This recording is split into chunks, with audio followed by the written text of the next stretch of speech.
is St. Louis Cardinals baseball. And this afternoon from downtown St. Louis, it's game number 2 of the 3-game weekend series, the Cincinnati Reds and the St. Louis Cardinals. And welcome to the broadcast booth, and welcome to baseball on Fox Sports Midwest. That's recording. I'm Dan McLaughlin. Jim Hayes is here as well. As you can tell behind us, the tarp is off the field, and we hope to get this one started on time and that the rain will stay away. And the Cardinals, Ricky, are trying to bounce back. A disappointing loss last night. It was tight in that ball game about midway through, and then the Reds just blew it wide open. So St. Louis will turn to Dakota Hudson today. And Hudson was a winner his last time out, so they're going to rely on his ability first and foremost to get right-handed batters out. If you look at the splits for Dakota Hudson, they're very, very different. Against right-handers, they're just not handling that slider. He can also pitch inside.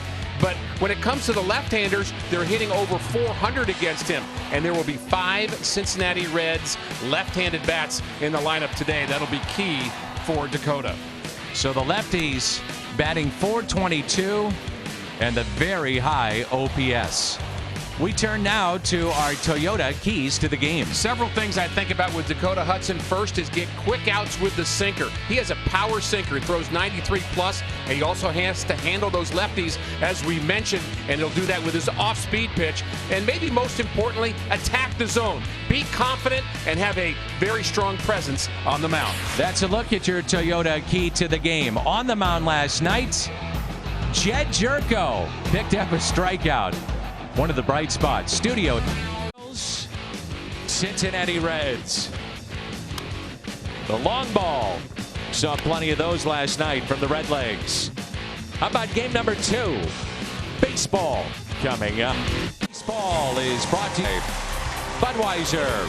Wherever legendary MLB moments happen, Budweiser will be there. By Chevrolet, the #1 selling brand in the St. Louis area. Find yours at your Mid-America Chevy dealer. And by Steak and Shake. Get 4 meals with 4 items for $4. 4 for 4. Get more for 4. Only at Steak and Shake. It's a chilly day here in St. Louis. It's the Reds and Cardinals day baseball, and game number 2 of this 3-game weekend series is the sun, for the first time today, just peeked through the clouds. It started to break out when the young kids were singing God Bless America. Very kind of appropriate here, and really a beautiful day right now. And one of the great things about baseball, Dan, despite the tough loss yesterday, you don't have to wait very long to go back at it. Just another day, another game. And Dakota Hudson getting the start here this afternoon. You mentioned it in the open. He's going to have to deal with a lot of lefties. Yeah, a lot of lefties for the Cincinnati Reds, and we certainly saw that with the Brewers as well. The arsenal, the Hyundai arsenal for Dakota Hudson: fastball, slider, curve, and changeup. He will use the curveball and changeup about 17 to 18% more against lefties than he does against righties. Righties will see almost exclusively fastball, slider. There's a look at David Bell, first-year manager of the Cincinnati Reds, and his lineup features Joey Votto at the top. And Votto, against St. Louis, has been on base in 19 straight games against the Cardinals. Homered last night. Then Suarez, Winker, and Puig, Dietrich, Barnhart, Shebler, Tyler Mahle, and Jose Peraza. So again, the pitcher is batting 8th in the lineup for Cincinnati. Also liked one of your points too about Hudson. Be aggressive, and we saw that so much in the mound presence as a reliever a year ago. And the presence has to continue, Dan, when things start to spiral bad. It's not, it's easy to have mound presence that's positive when things are going well, but throw ball 1, ball 2, give up a hit, that's when you really have to lock it in. And it's 1 ball and 1 strike. Mentioned the gaudy numbers that Votto has overall against the Cardinals in his last 25 appearances here at Busch Stadium, batting .368 with 5 home runs. And it's 2-1. An on-base machine is Joey Votto. He came in this season, his on-base percentage against the Cardinals in his career, .446. The 2-1 pitch. And he falls behind now, 3-1. 13th year in Cincinnati for Joey Votto.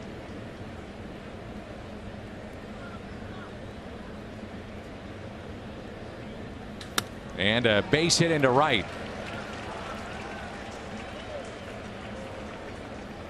He didn't get the call that would have given him strike 2 and had to go to Votto, and that's what happens. May have been a very different at bat for Joey Votto. Around the Horn presented by Dobbs. Ozuna, Fowler, and Martinez in the outfield.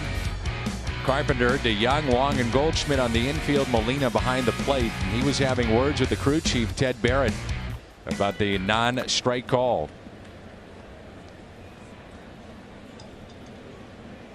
Well, pitchers hang breaking pitches. Players get thrown out at bases. Not being smart, and umpires make mistakes. Part of the game of baseball, Dan. It's a game of mistakes, managing them and trying to minimize them. But I mean, it's the imperfections of the game, to me, is an allure for me. Here's Suarez. He homered out to left in game 1. As you reflect on your career, Ricky, who was your primary catcher? Nice pick by Yachty. Well, you know, that's interesting. I bounced around so much and we changed catchers so much. I mean, there was a time where I guess I would say Mike LaValliere was the guy for a couple-year period, but Pagnazzi came in right then, and then Tony Pena for a year or so. So it was really, I didn't really have a primary guy. And did you ever go to them and say, look, I'm okay with you having a conversation with the umpire about the strike zone, but you know, guys are human and they may take it out on me. And there's a fly ball lifted into center. Fowler with the catch. And I think maybe you know where I'm going with this. Yeah, and I think they were all good at that. And I would say, I mean, certainly Pagnazzi and LaValliere are the two that jump out to me as being guys that would, I guess I would say, work the umpire without turning around and looking at him. And that's the real key. And it's kind of a thing that umpires will feel disrespected. If the catcher turns around and looks at you, then 40,000 people know you're not happy with it. You could yell at him all you want, and back then they would yell at him, but it would be while they're facing me. And I could tell that they weren't happy. They were kind of fighting my battle for me, but they were doing it appropriately. I saw Yachty with the base hit. Ted Barrett went out in front of Molina because an umpire is always on the move no matter what. And there's Goldschmidt to second, and now a run down and then the out. So the double play to get the lead man, and then the throw back to Goldschmidt and the double play. No score in the top of the Cardinals lineup coming up. Matt Carpenter at the top, then Goldschmidt, DeYoung, Ozuna, Martinez, Molina, Fowler, Wong, and Hudson.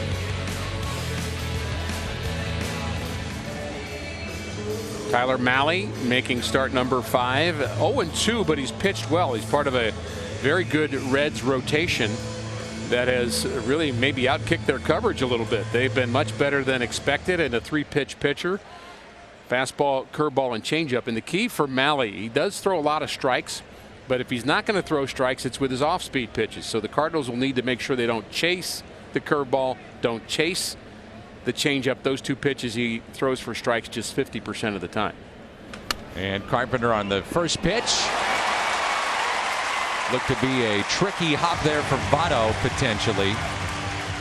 May have come up on him and taken that bad hop, but he looks frustrated, and that'll be an error. So Matt Carpenter reaches. I think fair that it's an error, but it had a little topspin to it, and I think it jumped up on Votto, and Matt Carpenter aboard. Don't always see him swing at the first pitch, do we? He did it last night, he too. Did, yeah. And then Goldschmidt followed by swinging at the first pitch. Well, he bunted it, I guess we should say. That's right. Last night.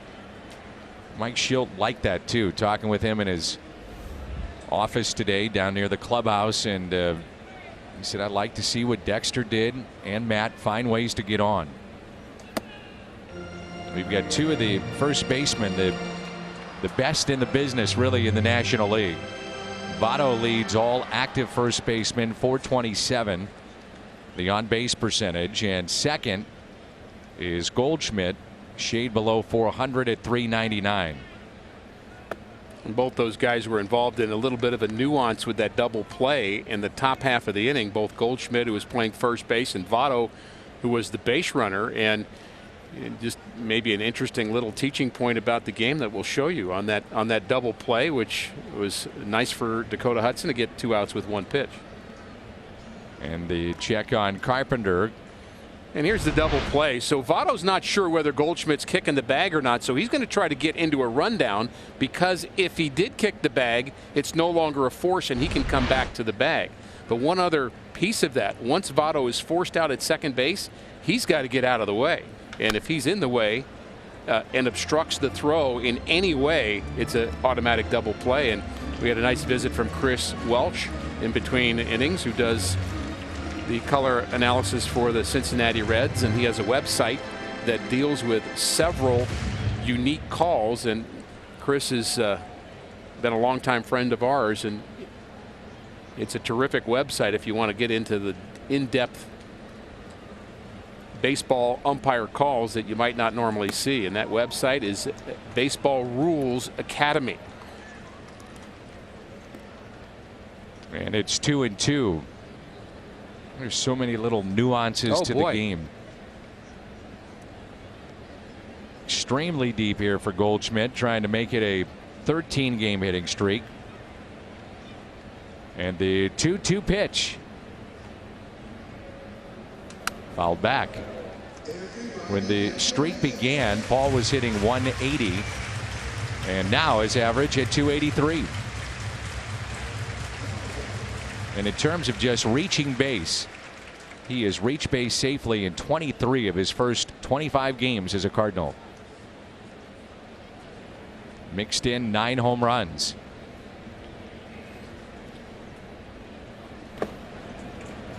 Good play again by Barnhart. You talked about it last night. Was not in the lineup 2 years ago. He won the Gold Glove.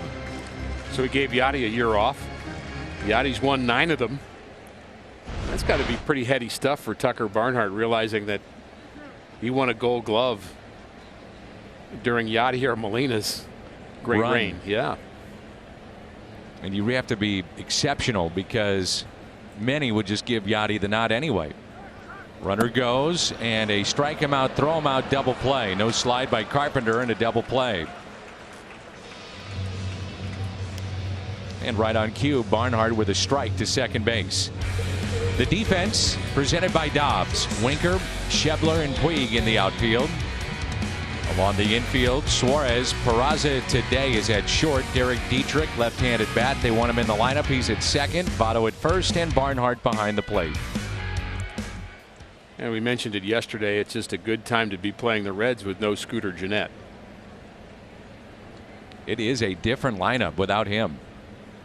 As DeYoung continues to hit, and there's a base hit into left, came in at 340, and he had an RBI single last night.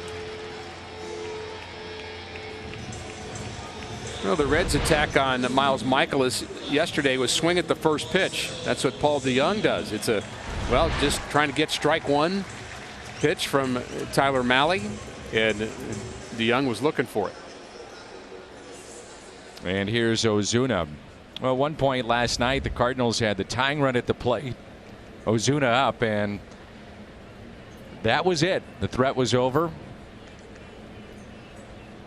Puig hit a 2-run homer, advanced to a 5-run lead. And then the floodgates opened up in game 1.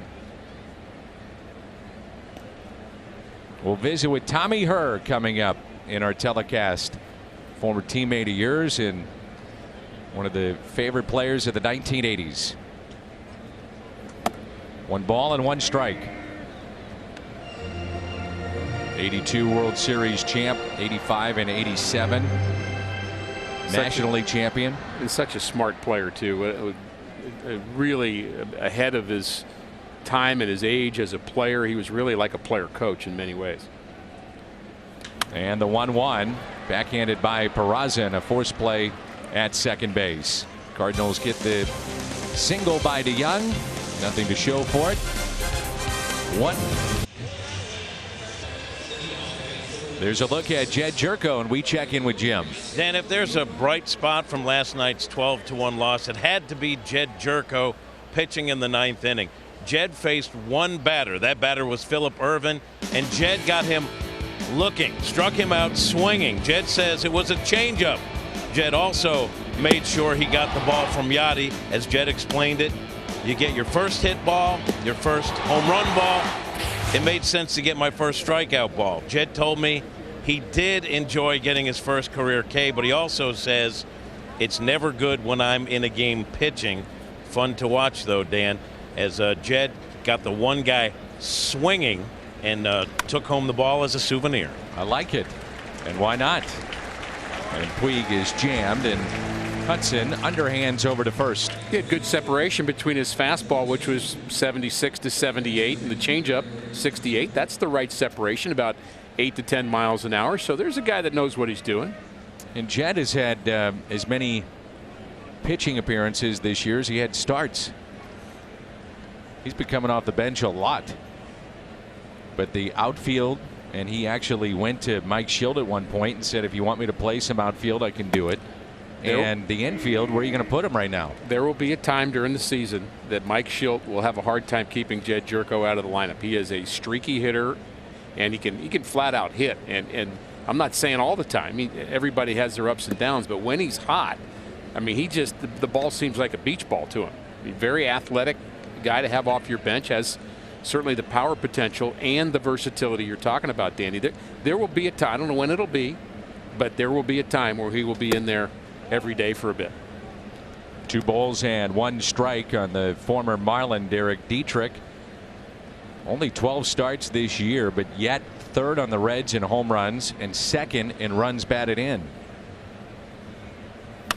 And a ground ball taken there by Goldschmidt.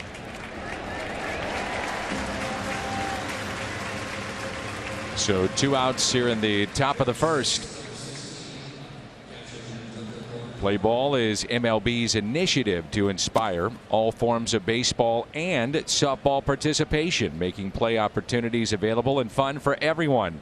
Find a youth organization near you. Go to playball.org/playballnearyou.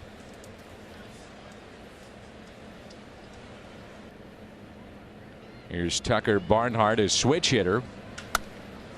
And that's line foul and out of play. Again, behind the plate for the Cardinals, Yadier Molina.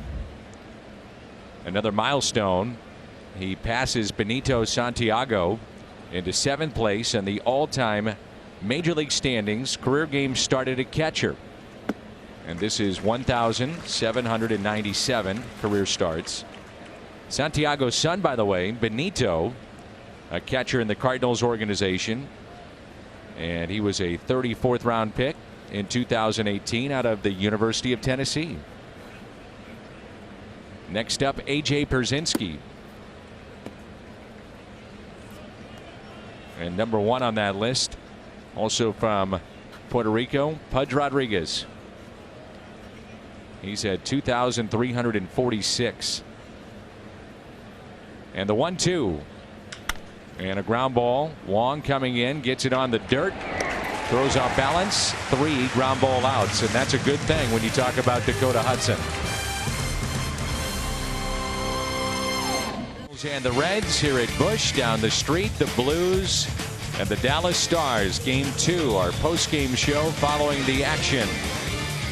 From Enterprise Center, the Blues and the Stars coming up in game number 2. And we'll have a complete post-game show for you on Fox Sports Midwest. Good luck to the Blues.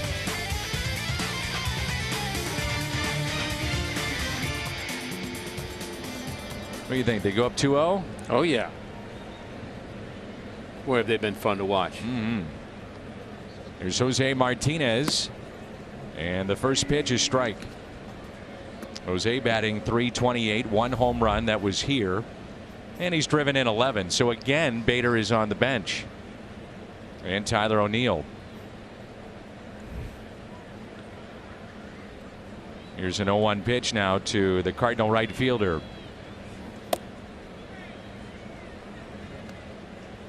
In downtown St. Louis, all the construction there in the background. And there'll be certain phases of Ballpark Village will be open by the end of the summer.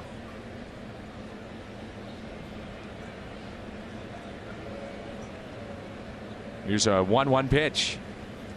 You know, Dan, there are times where, mentioning Harrison Bader, there are times where you're hurt and then you're able to come back into the lineup and everybody at your position is struggling and they're happy to have you back. And then there are times, just by the luck of the draw, that you come back, you're healthy, ready to go, and everybody's smoking. All the outfielders are just hitting line drive after line drive, and that's where Bader finds himself. And a base hit into right for Martinez. Carrying his bat down the first base line and telling Puig, no, you're not going to get me this time.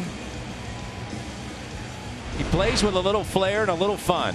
Jose Martinez. I think he's actually responding to Puig's kind of facial expressions that he gave the day before. He carries his bat all the way and kind of gives Puig the look and says no, no, no. And that's exactly what Puig was doing yesterday when the thought was maybe I'll take an extra base on Puig. He gave that no, no, no, don't run on me. And I think Jose's just returning the favor. That was Carpenter trying to at least look at the potential of a double. It was like Dikembe Mutombo with the finger wag. Right. And then Michael Jordan dunked on him, and then he had one for him. So if you give it out, you just have to take it. That's right.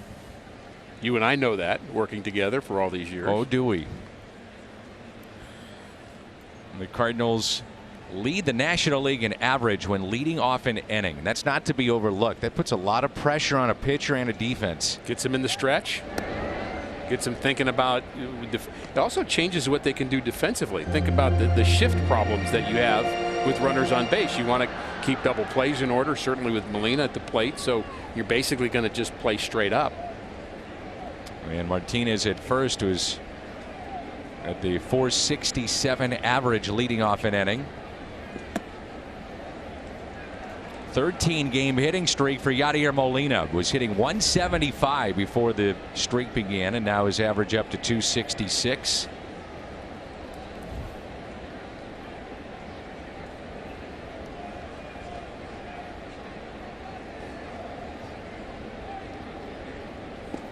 And it's now 2-1.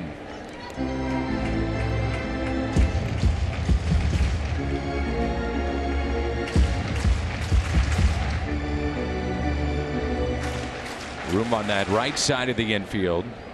In the outfield, they shade him a bit towards right center. Hits a lot of balls in that direction.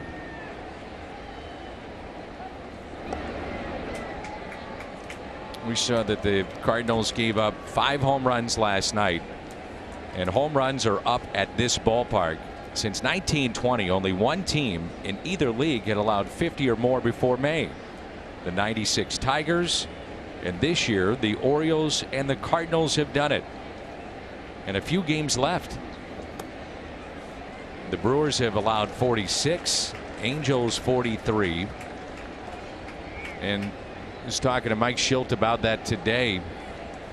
In the minor leagues right now at AAA, they're using a Major League Baseball. They're doing that this year. And wouldn't you know it, the home runs are up in the minor leagues. Huh, isn't that interesting? And this could be 2, 6, 4, 3 on the double play. Probably not a coincidence. I wouldn't think so.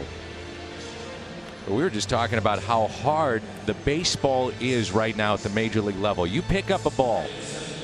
I mean, it is a rock. And balls, you know, with the stronger players, the bats are better, but the balls are really wound tight. So the bats are better and I would say harder, and the ball's harder. I mean, it's just physics from there, isn't it? Yeah. About why the balls tend to travel the way they do, and you get the velocity off the bat that you get. And a strike to Dexter Fowler in center field again this afternoon, hitting .311.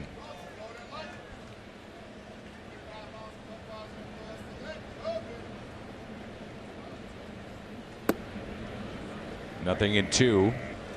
And with 2 strikes at third baseman Suarez going towards the shortstop position.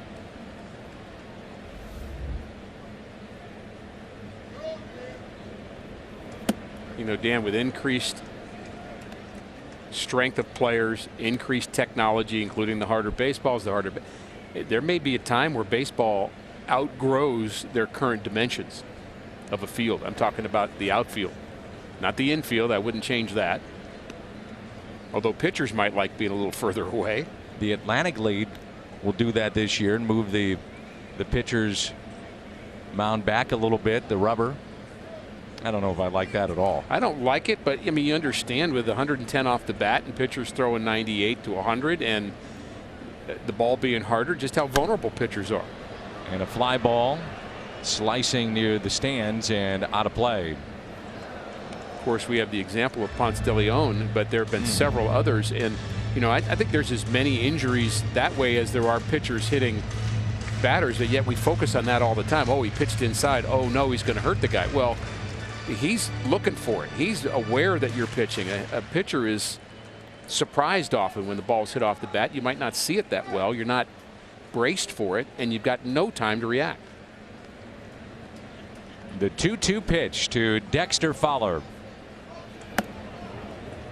And a full count with Colton Wong on deck.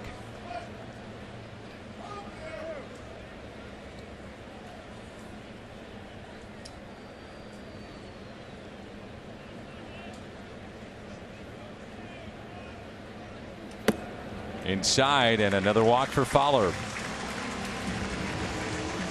Saturday, May 11th, 30,000 fans 16 and older can stay cool in style when they receive a mystery performance t-shirt courtesy of Maryville University. And which one of the 4 designs will you get? You'll find out at the gates May 11th. Tickets at cardinals.com/promotions. Was that shirt that Tyler O'Neill was modeling, was that a small or a medium, do you think? Schmedium. Probably in reality a XXX. Right. Good luck finding one to fit him. So the 2-out walk, and here's Colton Wong, the 8th place hitter. Fowler, your runner at first base, shift on the right side. One of my favorite moments last year when they did the shredder on Tyler O'Neill after a game-winning hit, and the fact that he actually tore his shirt off. And imagine this monster bodybuilder, and I mean, it made for some interesting TV for sure. 1 ball and 1 strike. That was the walk-off home run that he hit against the Giants late last year. I'm curious. Now there's 2 strikes, but the defense is staying put. He had all kinds of room there on the left side to bunt, but with the pitcher on deck, is it a good play? No, I don't think so. I think you're more apt to get a run expectancy benefit from Colton Wong trying to hit a double here with Fowler's speed at first than to rely on Dakota Hudson. Agreed. Takes it the other way and into the glove of Jesse Winker. Almost. Coming up, an all-star 1985 and one of our favorites, Tommy Herr. Seat cushion night. Great moment.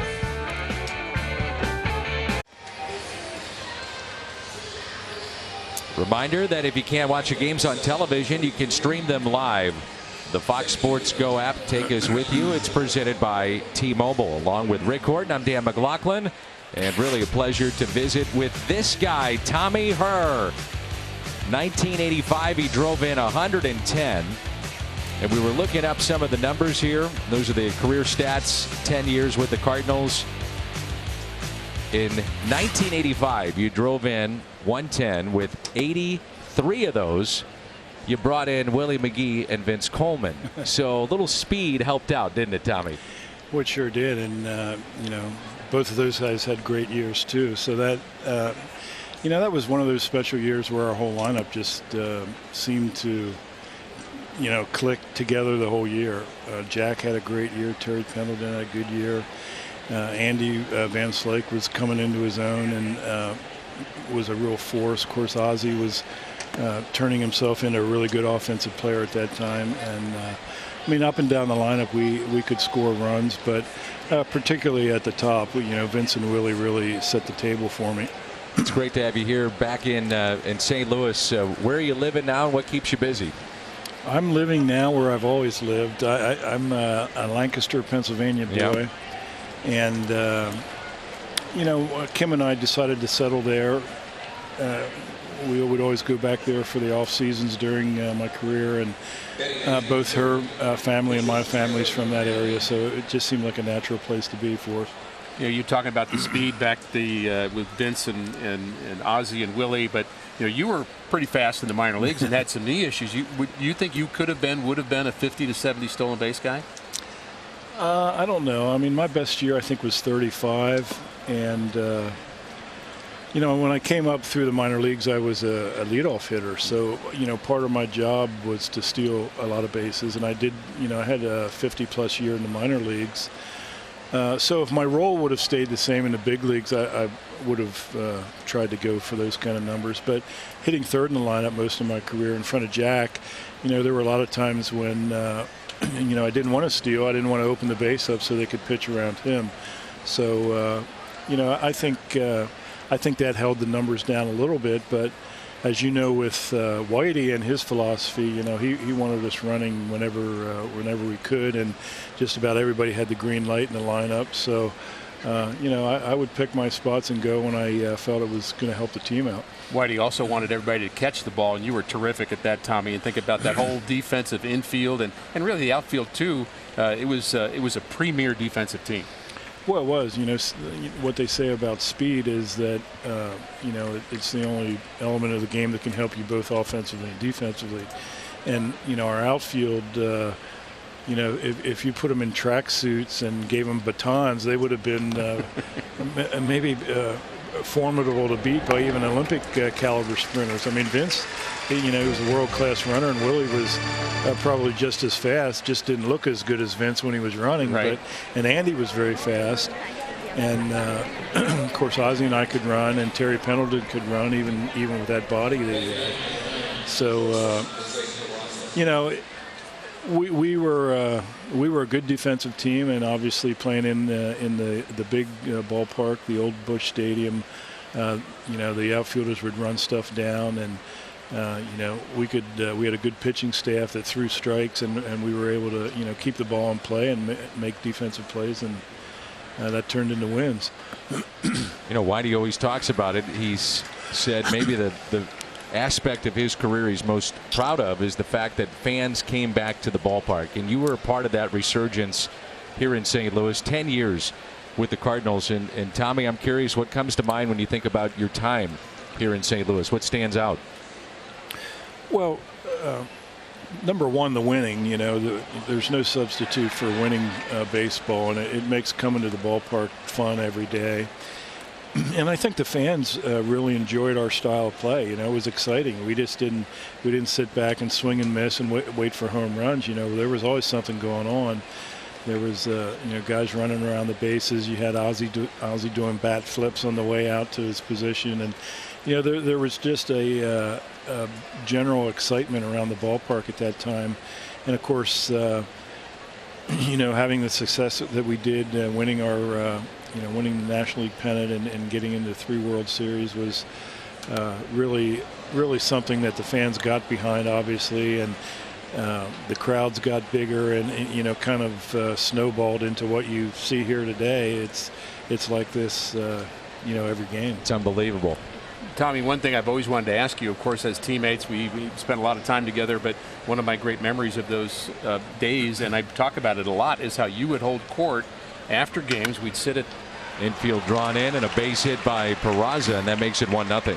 We'd sit at the main table there in our clubhouse, and you would talk about what went well, what didn't go well, and kind of a debrief after every game. So I have fond memories of that. Learned a lot of baseball with us just talking the game afterwards. I've always wondered whether that was something you just did on your own. Was that directed by coaches? Was that something Whitey wanted you to do, endorsed you doing, or was it just kind of happened organically? Yeah, I think it was an organic thing. I never really consciously felt like that was something that needed to be done. We had a group that just liked, that we liked being around each other for one thing. We liked being at the clubhouse, and oftentimes after a game, that's the time when you wind down. So, you really don't have anything else to talk about other than what happened in the game. And we had a lot of very good baseball guys on those teams. Back in the early '80s, Ken Obergefell was a guy that liked to sit around the clubhouse and imbibe, and so Bruce was that way. Right. So we had a lot of guys that were in no hurry to jump in the car and get out of there. And so in my very early playing days, that was just kind of part of the routine. So I carried that on throughout my career.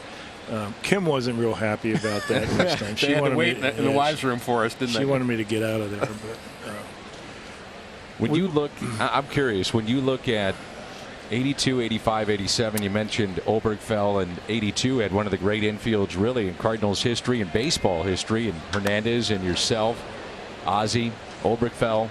I mean, it was an unbelievable infield. So my question is this. I get asked this, so now I get to ask you. How would those teams fare today with the way that the game is played, with all these shifts and the focus, it seems like, strikeouts, home runs? You guys were speed, defense. How do you think those teams would fare now?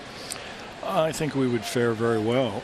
For one thing, the lineups that we were throwing out there, you couldn't put these kind of shifts no on question against those lineups, because when I came up through the minor leagues, we were taught to use the whole field, and so we had a lineup full of guys that could do that. So you would see a more conventional game from the modern teams if they were playing against us, and that would be to our favor. Speed is something that is generational, so that plays at any time, and we certainly had that. Now, obviously, we would not stack up with some of the current teams power-wise, but if you put us in some of these smaller ballparks, we would have hit a lot of home runs. No question.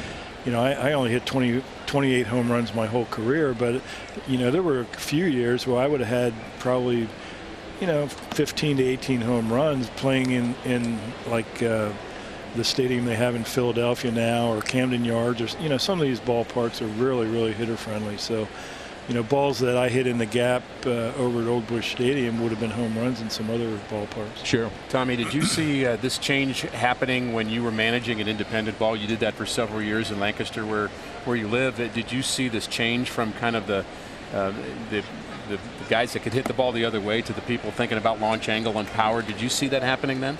No, my last year of managing was in 2010, and I never even heard the term launch angle at that time. So that's been a recent thing. And no, I think the game was even as little as 9 years ago. The game was pretty much played the way I thought it should be played. But with the recent advent of all the statistical analysis and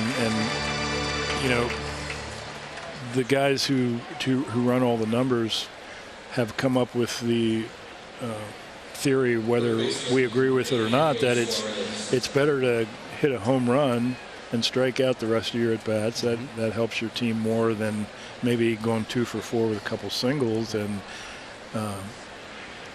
so that's what it's kind of morphed into. We have not only we have lineups full of guys like that, and the power numbers are going through the roof.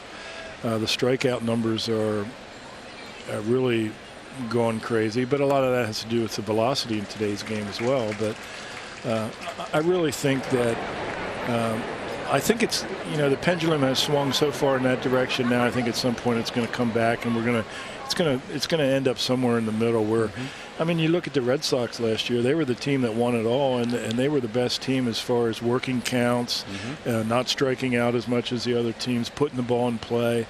So, they were really kind of an old school type team, and, that tells me that that's a good way to play. That drops in for a hit off the glove of Martinez. A run will score, and that makes it 2-0 Cincinnati. Our guest is one of the all-time greats, the second baseman Tommy Herr, here in St. Louis. When you were managing, how much did you pull from Whitey in your style of managing? I think a lot. Whitey, his ways were so ingrained in me that Whitey did things a lot differently than than a lot of managers, even back then, do. You know, some managers want to manage everything, not only your time on the field, but your time in the clubhouse and your pregame activities, and you know, when you get to the ballpark and that sort of thing. And Whitey really treated us like adults, you know, and treated us like men, and he gave us freedom to, you know, warm up before the game the way we wanted to. We didn't have to, you know, stretch as a team, or, you know, if you didn't want to take batting practice, you didn't have to. He had very few rules. He liked you to take infield before the game if you were in the starting lineup, and that's kind of a lost art these days as well. But yeah, I think the fact that he gave us a lot of personal responsibility, you know, really enabled us to mature as individuals and really come together as a team and feel kind of a responsibility to the other guys on the team that you weren't going to take advantage of Whitey. And thrown to the plate by Fowler. It's a strike.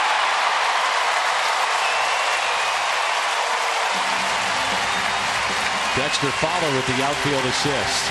We need to get some runs here, right? I'm telling you. Hey, it's great to have you back in town. Thanks for doing this. It's fun to be here. You know, I'm treated like royalty every time I come back. Great to see you, Tommy. Just awesome. Tommy, the center field assist from Dexter Fowler here in 2019, and a strike to the plate. Yeah, it's really a perfect throw. The ball's hit hard enough that Fowler has a chance to throw him out, but you got to get rid of it quickly. And on one hop right to Yadier Molina, who makes a great tag, and that helped out Dakota Hudson, a 2-run inning instead of a 3-run inning, and perhaps still playing. And now it's Hudson at the plate.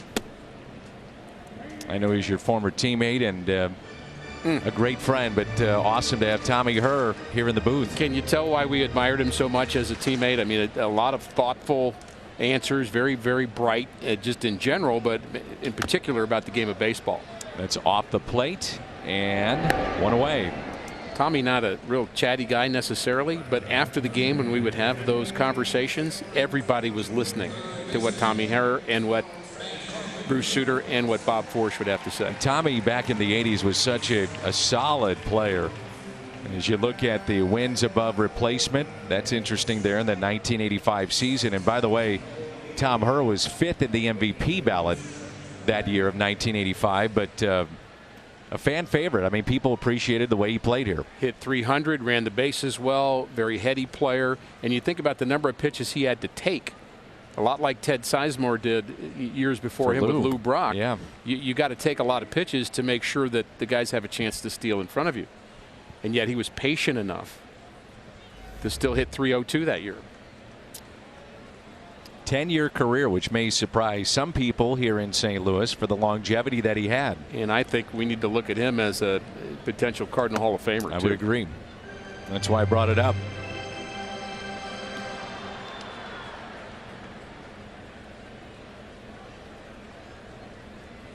He led the National League 4 times in fielding percentage. And we know about being a part of the era of Whitey Ball. And when you say that, you think Coleman, McGee, no particular order, Tudor, you know, Tommy Herr, Pendleton, Ozzie. Here's a 2-1 pitch. So odd that I would say this, but I mean, it makes sense in my own brain. So try to stay with me here. He reminds me of Yadier Molina in terms of what he would bring as a defensive player. He knew the rules beyond what everybody else on the field knew, and we've seen Yadi do that before. He would direct traffic in ways on the field, as Yadi does. Now, he wasn't working with the pitchers, but very, very smart on the defensive side, and like having a player coach on the field. Very understated, but I'm sure when he needed to speak his mind, he was all about that too. And the shift now here for Carpenter is exaggerated as you will ever see in baseball. 4 outfielders, and with 2 strikes, they're all on the right side on the infield. And now he draws a walk. So Carpenter on base for the 2nd time, reached on an error, and now a walk, and the second handed out by this right-hander.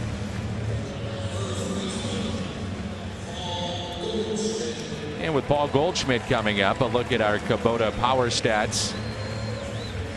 And the comparison last year and this year through 25 games. And your Kubota power stats. Goldschmidt struck out his first time up. He could tie it up. He'll take that, though, off the end of the bat. That's a base hit. Carpenter will stop at second base. And the Cardinals have something going here. In the home half of the third, runners at first and second, and DeYoung coming up. Kind of a tweener choice for Matt Carpenter. Here's the ball hit off the end of the bat, which gives him a little extra time maybe to go from first to third. But he's well aware that Jesse Winker in left field has 3 outfield assists already. So you don't want to get thrown out at third with Paul DeYoung coming up, trailing by 2. A little cotton candy here at the ballpark and some sunshine here in downtown St. Louis. Rained all morning. DeYoung, a base hit to left back in the first inning. And there's ball 1. Having Tommy Herr here reminds me of something one of our friends here, one of our ushers at the ballpark for the last 30 years, Don Thompson, reminded me on seat cushion night. He and I got a bag and put seat cushions in the bag in the outfield warning track. Ken Daly, he and I actually had to work to get those seat cushions off the field. I'd forgotten I'd done that. So you're not only in uniform and you're maybe going to be called upon that night, but I had some work to do. You had to clean it up. Yeah, exactly. And then all of a sudden the memory came back of being out there and you're stuffing them into garbage bags and more are flying down at you as it's happening. And of course there was a part 2 of that. Once they all got off, then well, it happened again. Yes. And the Cardinals had another game like that at this ballpark. Here's a 1-1. And DeYoung hits it out to center. That'll carry, though. And the catch is made. It's Schebler in center field. And it's now up to Ozuna.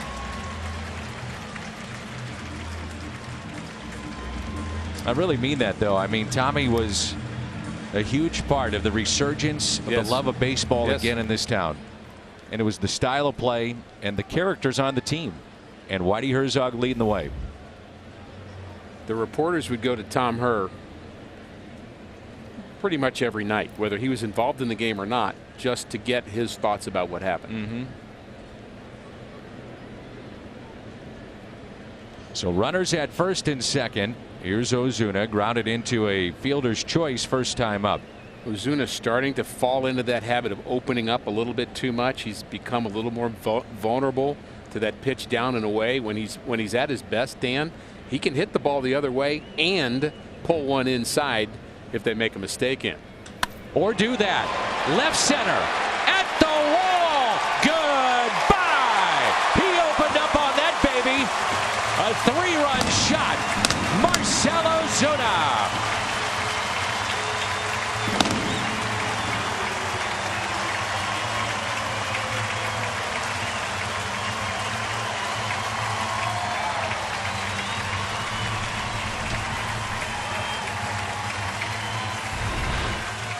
First pitch swinging. He got a ball middle in to his liking and smokes it into the bleachers. 10 home runs this season. Third most by a Cardinal in March or April. Pujols had 14 in 2006. Big Mac 11 in 1998. Off to a great start, Ozuna. And if you watched him in spring, you would think, no way, he was lost in spring, but boy, he's found it here in the regular season.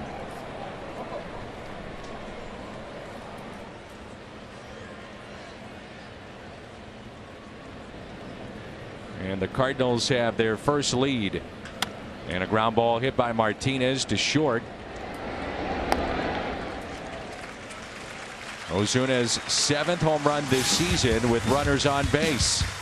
This time a 3-run bomb. And the Cardinals on top 3-2. Mother's Day Sunday 12th 30,000 fans, 16 and older, take home a custom Cardinals crossbody bag. This red purse features a gold STL metal logo and new alternate blue lining. And that's May 12th. Tickets at cardinals.com/promotions. Marcell Ozuna now with 10 home runs. And a nice response by Ozuna and the Cardinals in the bottom of the third inning to take that lead back. They didn't waste any time.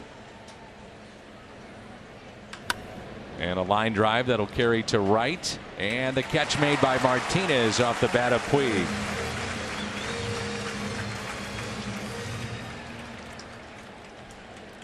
Pitch count's not bad for Hudson going into the fourth inning. He had 40 pitches coming into this inning, and it's been a concern, watching him pitch. He just seems to get to 100 pitches in 4 to 5 innings worth of work. And I know Mike Maddox would like to see him get into that 6th and 7th inning. He's conditioned enough to do that, but you got to get out enough to get that deep into the game. And that's why we talked in our Toyota Keys that the more quick outs he gets, the more he has an opportunity to do that. Derek Dietrich at the plate, grounded out first time up, 0 for 1. Good pitch there. Take a look at our Kia drive to success. And Hudson. we'll look at him ahead in the count or behind in the count, Danny. And there's always a difference, but look at this difference. If he's ahead in the count, opponents hit just 162, but if he's behind in the count, 682. That's why that 1-1 pitch where he missed there, that swing pitch, is so important. Now Dietrich is a 682 hitter instead of a 182 hitter. Big difference, I'll say. And the numbers bear that out. The 2-1 pitch inside, 3-1.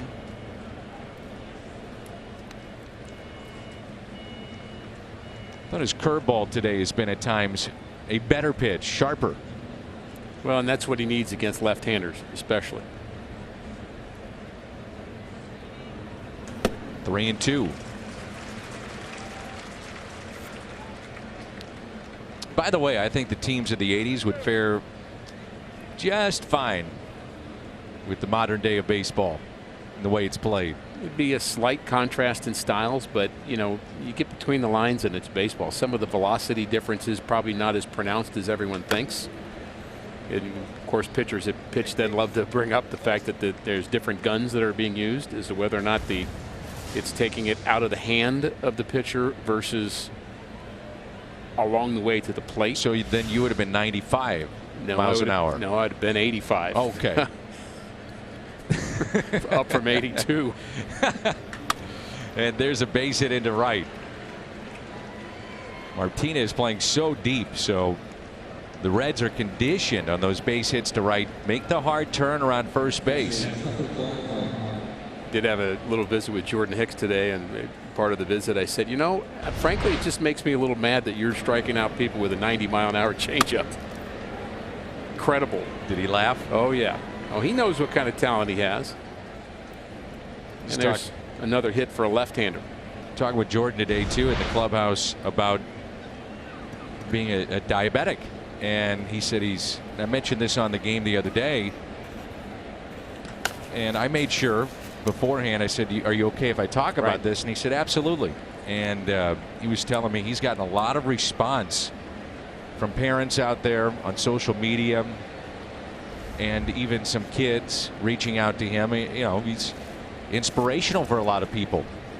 He talked to me extensively about this on the Caravan, about how he's waiting. He wants to get settled. You want to get settled as a big leaguer. He's still very young, and you have to be careful just to kind of maybe get out ahead of yourself a little bit in terms of what your notoriety is and all that, and start making big grandiose plans about how you're going to affect change in different areas and then find yourself back in the minor league. So young players are worried about that. And I would say pretty established right now. But the point is, he said there will be a time where I know that this will be an important part of why I'm there, and I'll be able to share what I went through and hopefully encourage others. But he was kind of waiting to get solid first. I think it's a smart plan. Yeah. 1-2 the count. He said it's not an annoyance. It's just something I deal with, and you can get through it. And for kids, they can continue to enjoy the sports that they love. Right. Think about the hope that can represent to so many young people. So 1-2 the count on Tucker Barnhart with a runner at first base. And a swing and a miss. Strikeout. And the first of the afternoon for Dakota Hudson. Well, he elevates a little bit here to get Barnhart. Sinker's down in the zone, but this is that fastball elevated with a little hop to it. And it brings in Schebler, who walked and scored back in the third. He's 1 for his last 15 and hitless in his last 14.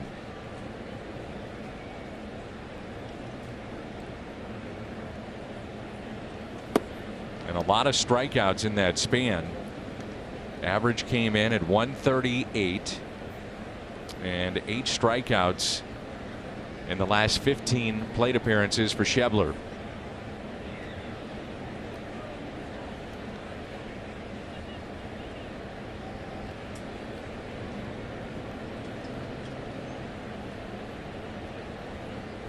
This is a guy that had 30 home runs in 2017, 17 last year.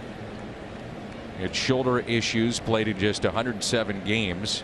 And you may recall he came over in the Todd Frazier deal. And Frazier now back in the lineup for the Mets.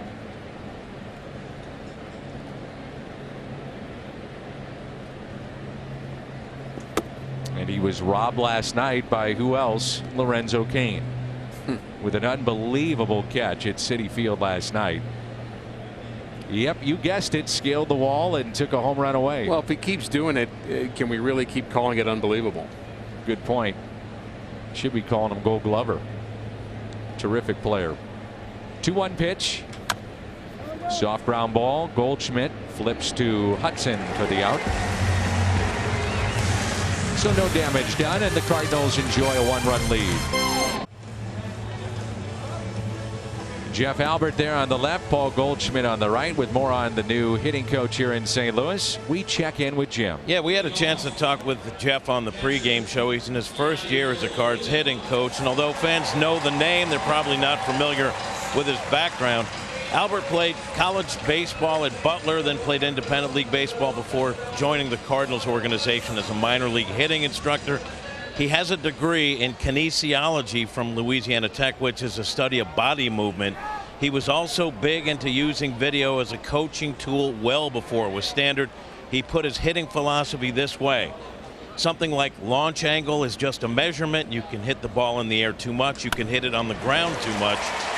Our job is to put the puzzle together in a way that best fits each individual player. Dan, Jeff has gotten rave reviews from the players. Yeah, the idea was bringing him in very simply, cut down on strikeouts, put the ball in play. And the Cardinals have done that a lot lately for sure. The strikeouts have been down. The average is up. The Cardinals second in the league in batting coming into play here today, hitting close to 270 as a team. And they're not sacrificing thump. I think that's the key. It is to not, you're not just trying to put the ball in play without hard contact or negating the home run possibility, but the more contact, the more opportunity for home runs. Here's Fowler and a line out double play. Nice play by Dietrich to his left. Over to Votto for the double play, and the Cardinals have now been involved in 3 double plays.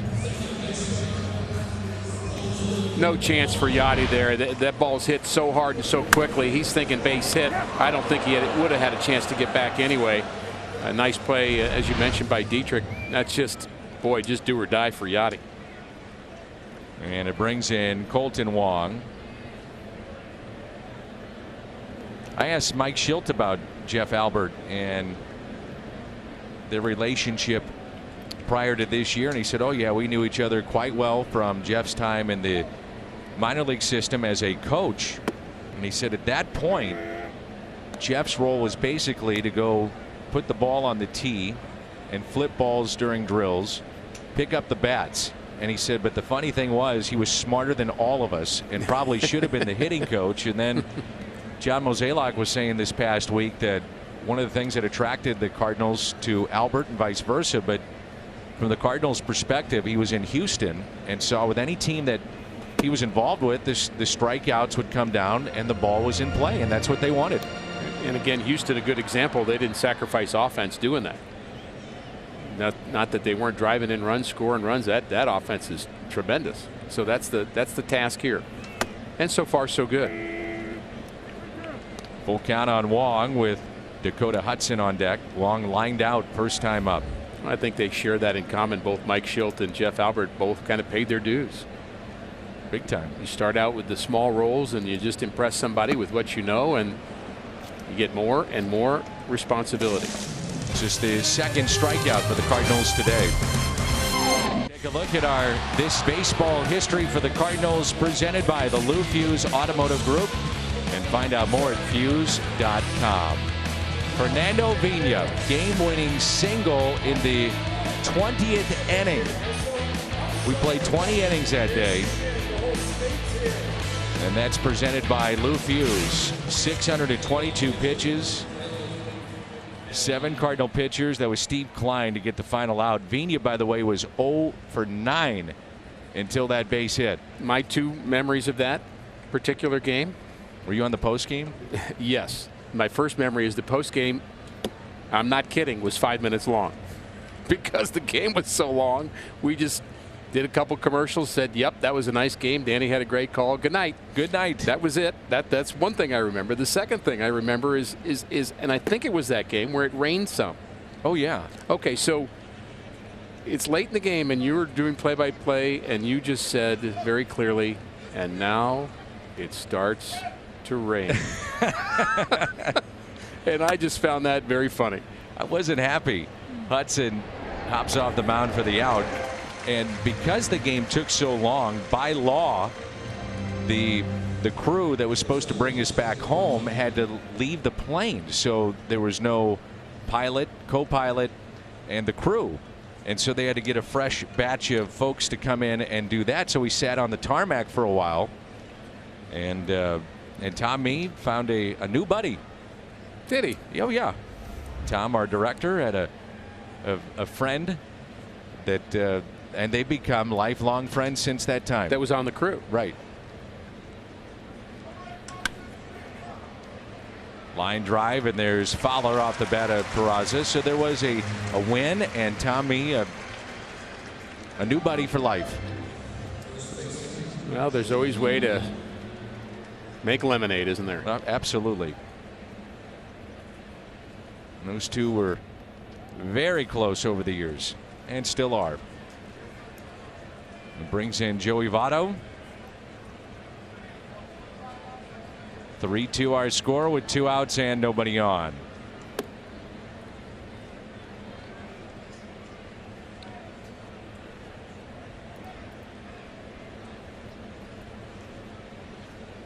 Votto has hit safely in 15 of 22 starts, and again at the top of the lineup. So David Bell trying to do anything he can to get some offense from the Reds. Now, you wouldn't know it watching last night. Plenty of offense, but generally speaking this year, they have not hit like they probably thought they were going to. I really don't see much of a difference between having Votto in the first spot and having Matt Carpenter in a leadoff spot. I was thinking the same thing. Very much the same. A lot of pitches taken, drawn walks, on base.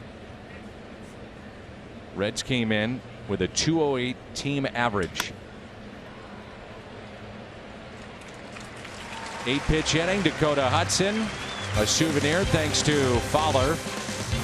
At Ballpark Village, it's packed across the street. Blue T-Mobile, look around the Major League debut for Vladimir Guerrero Jr. A double in the 9th for his first Major League hit. Then they pinch ran for him, and that came around to score for a walk-off for Toronto. And then we love talking about the St. Louis native Max Scherzer. We'll see him next week in Washington. Strikeout number 2,500, third fastest in baseball history to get there. T-Mobile connection to the game, and here's Dakota Hudson. Nats are just kind of treading water right around 500. They haven't had their run yet. Let's hope it doesn't start this week. That's still a club I think should be contending in the National League East, even without Bryce Harper. Yeah. And the 1-1. And Hudson lifts it in the air out to right field. And Puig with the catch. Cardinals baseball is brought to you by Ford, the official car and truck of the Cardinals, and by St. Louis Children's Hospital and Washington University Physicians, guardians of childhood. And find your Steel dealer at steeldealers.com.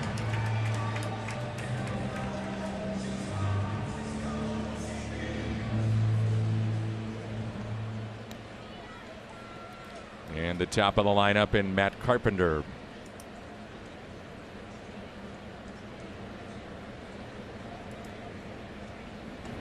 Polo Asensio and Benji Molina calling it on the Spanish radio side today. About 70 games are on Spanish radio here in St. Louis.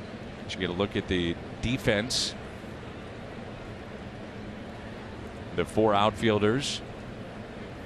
That's inside. I would encourage people, even if you don't speak Spanish, listen to their broadcast once. I mean, they have great energy in what they do, but I just think the game is so interesting to listen to. Honestly, Dan, even in languages you don't understand, because there's just something about the energy of it and the cadence of it. And you'll pick up some Spanish as you do it, but you'll certainly realize that those two guys love the game. They love doing what they're doing, and they're very, very good at it. It's the M4 logo behind them, as Yachty has become a big sponsor of their radio broadcasts. They're a little shy, but yeah, you got to get them out of their shell. Beyond that, they're great. Here's a 1-2. They've been going to many of the Blues games too. There's Yachty. And what we're finding out is that the family and friends of many of the players that are home based in Puerto Rico, Gallegos in Mexico, or the Dominican Republic, they can pick up the game in Spanish. That's taken just a bit low, and so the players, clearly they love it, and we love having them around. A lot of fun. Grow the game. More outlets, the better.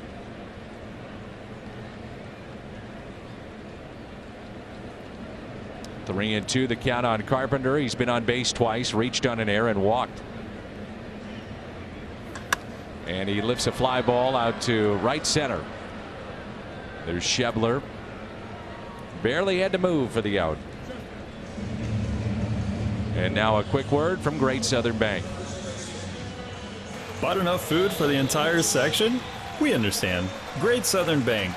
We're fans too. With Rick Horton, I'm Dan McLaughlin. Jim Hayes with us as well. And now Goldschmidt singled and scored back in the third. The 3-run homer hit by Marcell Ozuna. So the hitting streaks have been extended for both Goldschmidt and Molina here this afternoon. But you look at the scoreboard, Dan, 3-2, and you'd like to see maybe a few more runs, a little more breathing room. Those two, Molina 14 games, Goldschmidt at 13. 39 hits combined, and the average 351. So that's been big for this Cardinals offense. 1 ball and 1 strike.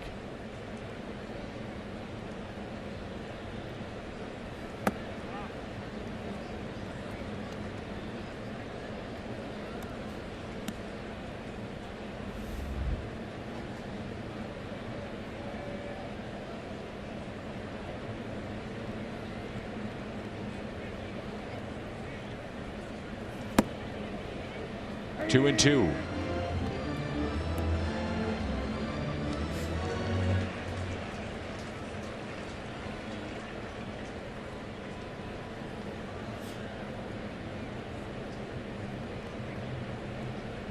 The 2-2 pitch.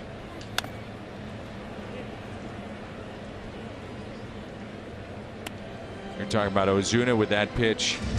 Outer half at times. We'll see the same thing with Goldschmidt, where pitchers, they get them out. That's where they get them. We also know he can hit the ball the other way. We've seen it. And he's been a pretty good 2-strike hitter. Not pretty good, outstanding 2-strike hitter in his career. Ball just jumps off his bat, Ozuna's bat.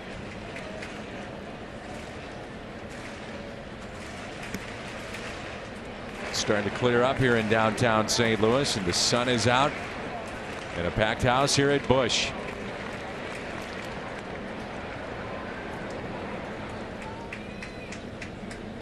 And the 2-2.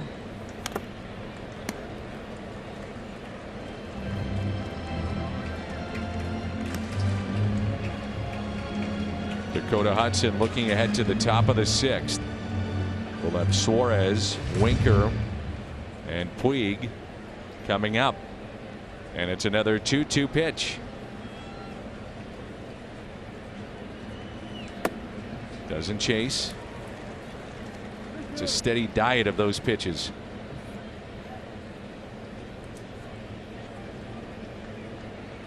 Paul DeJong at the on-deck circle. He's done a nice job protecting Goldschmidt here early on. The 3-2 inside.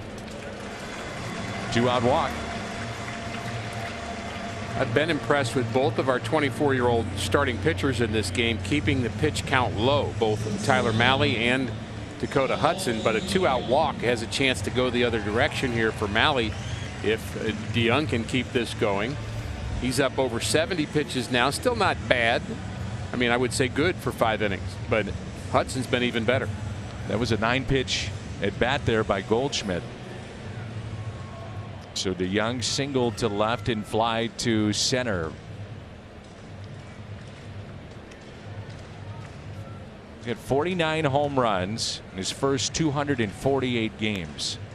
Second most ever by a Cardinal. And first on that list, Albert Pujols. He had 58.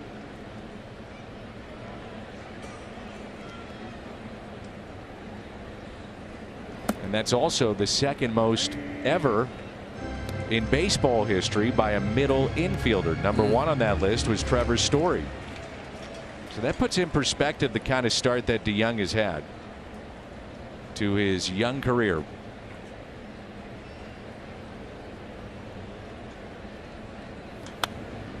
Popped up,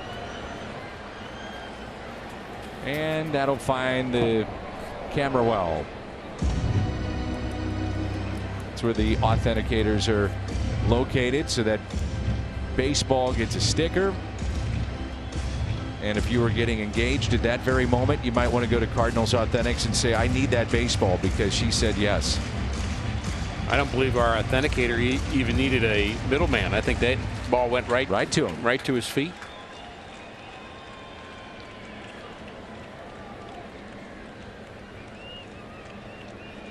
The 0-2 pitch to DeJong. Little squiver and a base hit. Goldschmidt racing to third. Off the end of the bat. Certainly not the hardest base hit he's ever had, but he'll take it. And that's the second hit for Paul DeJong. Yeah, I'd actually be interested what the velocity off the bat was on that hit to right field. Doesn't matter. That's why cutting down on strikeouts is important, Danny. Just put it in play. It's off the end of the bat with an off-speed delivery and just found a hole. It's also where the shift, it takes some hits away and also gives you some. Second baseman is playing straight up. We're probably going to the 6th. We were told by the truck, Dan, that that was right at the speed limit, 55 miles an hour off the bat. There you go. And here's Marcell Ozuna, who homered his last time up.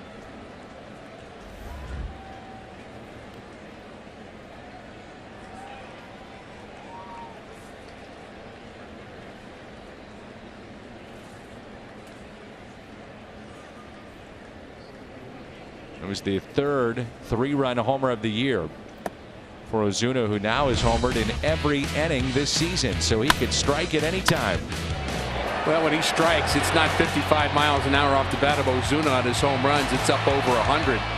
He has as much exit velocity as some of the top home run hitters in this game. He swings with authority.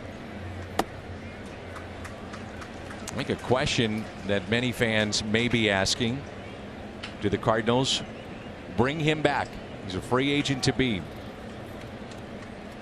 And at what point, if they do they say, hey, you want to start talking? The 2-1 pitch. And Ozuna hits it out to deep right. Puig back, and it's off the top of the wall. It gets away. 1 run is in. Here comes another. And the throw cut off by Votto. Marcel, have a day. He's driven in all 5.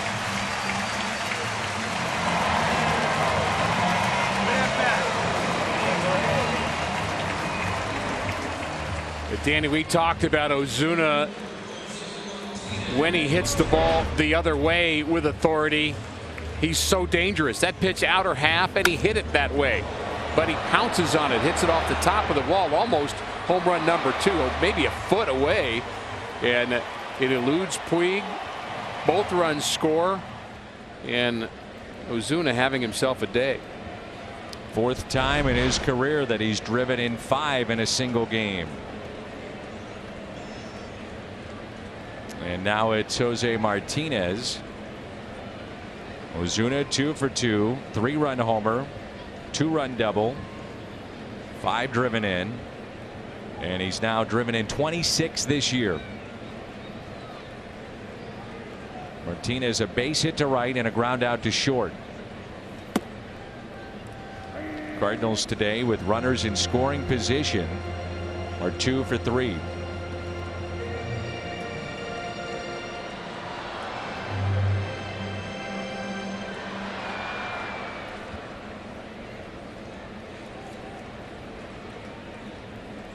That was inches away from his second home run, as you mentioned, Ricky, and he just drives it with authority.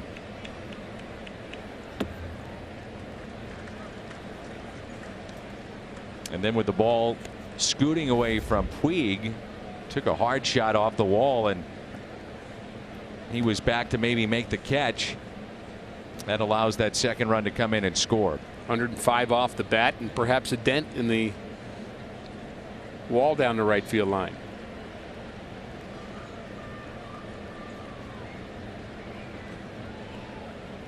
Pitch number 83. And you go to the 9-pitch at bat by Goldschmidt, and to your point, a walk with 2 outs can turn into a big inning, and it has. He was 1 pitch away from having a low pitch count, getting through the inning, and having it be a 1-run game, and that walk by Goldschmidt has changed this inning, and the fact that it was a 9-pitch at bat. This will be the 29th pitch of the inning. On the ropes right now. Left-hander begins to throw in the Reds bullpen. And the 1-2. Martinez, little flare. Out to right center, and the catch is made. And it's Schebler on the run. Ozuna is driven in 5, and the Cardinals have the lead.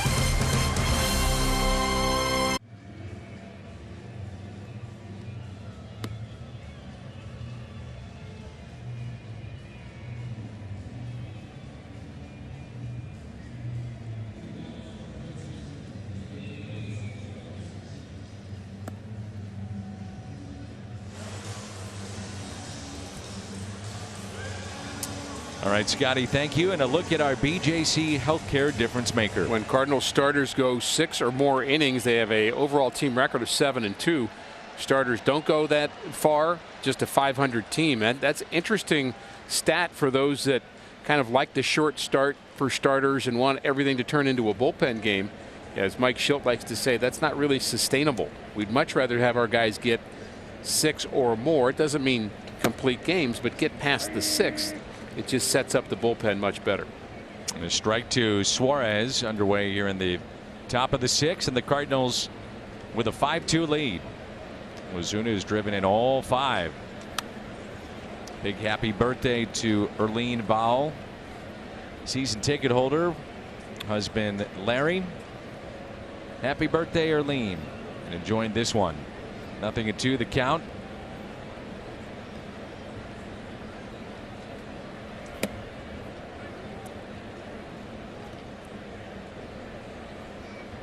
This turned out to be a fantastic deal for the Reds. Alfredo Simon, and they got Suarez, and that's up the middle. Diving stop to Young. Oh, what a play! Paul DeYoung to his left.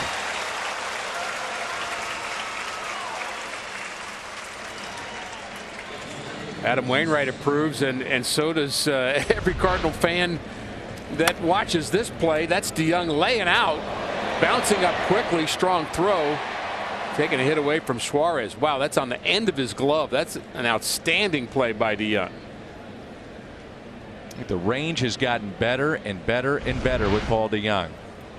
I love the way he gives a lot of credit to Jose Oquendo for helping him to become a better defender. He said he's the main guy in terms of footwork around the bag, understanding the league. And that's hit out to left and into the corner. Dug out by Ozuna, and a 1-out double by Winker. Remember, Paul DeYoung was a catcher in college. Now think about that. I mean, that's not that long ago. He was catching and then moved to the infield, then in the minor leagues primarily a third baseman. The reason he said he was a catcher, and he had played some infield before, but they had a top defender that played shortstop on his college team that was an all-glove guy, and it's like, well, I can't compete with that guy. And it's like, well, maybe could have, because that guy's not a big leaguer and Paul DeYoung is. But the point is, at that time there was not an open spot, so he caught, played third. You just don't see the transition from catcher to shortstop very often. You know, Craig Biggio made the conversion from catcher to second base to the Hall of Fame, but this is a demanding spot, shortstop, in the major leagues. It's even tough to become a middle infielder from a corner infielder. You don't see that happen. It's usually, if you're a first baseman or a third baseman, you don't often become a middle infielder. Here's Puig. Or if you're an outfielder, to come into the infield as Skip Schumacher did, which I thought he did a tremendous job of moving from outfield to infield. And guess who was around helping him do that then? One Jose Oquendo. Yeah. And those folks across the street are happy, and some of the folks watching on their phones start making some noise as the Blues have scored to tie the game up. Enterprise Center, nope, 2-1 game now in favor of the Dallas Stars, I believe. Puig is 0 for 2. And a base hit into right. Martinez gets it on a hop. Runners at the corners. John Gant starts to throw in the Cardinal pen. And while we have a moment, next episode of Cardinals Insider. Players reflect on Jackie Robinson's legacy. Matt Carpenter's extended. And we go wheeling with Waino, all coming up tomorrow noon before our pregame show at 12:30. By the way, Paul DeYoung, in terms of position players, he was second among all position players in WAR. Wins above replacement. Another indication of his all-around game. Key part of the game here, Hudson facing 3 lefties in a row with a 3-run lead in the 6th. Yanked foul, and watch out. So he's 1 pitch away from getting out of the inning if he gets the double play.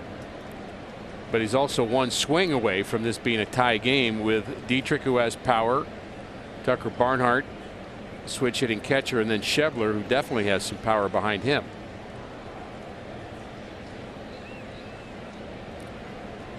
Outfield is straight away.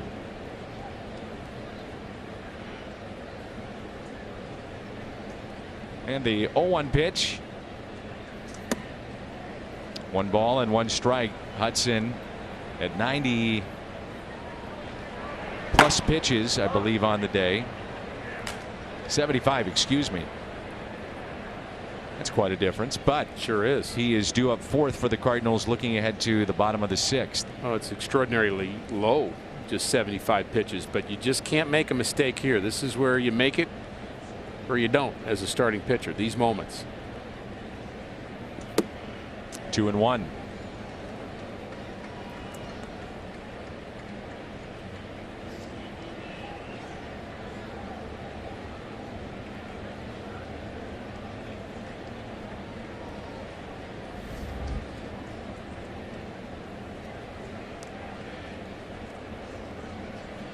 The 2-1 pitch to Derek Dietrich.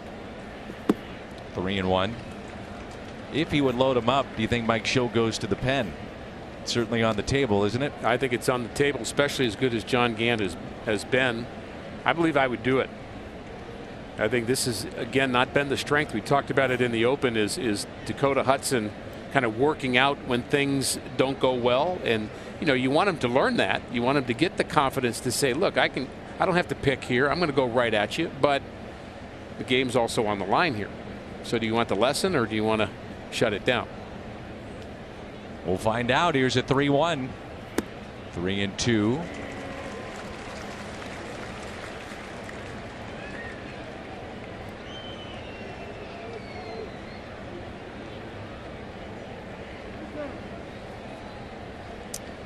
Cardinals turned a double play back in the first. They've hit into 3 today.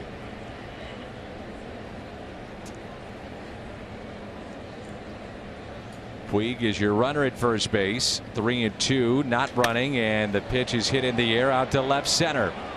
Fowler on the move, on the track, and makes the catch up against the wall. Nice play, Dexter. Both runners tag. One scores. And that makes it a 5-3 St. Louis lead.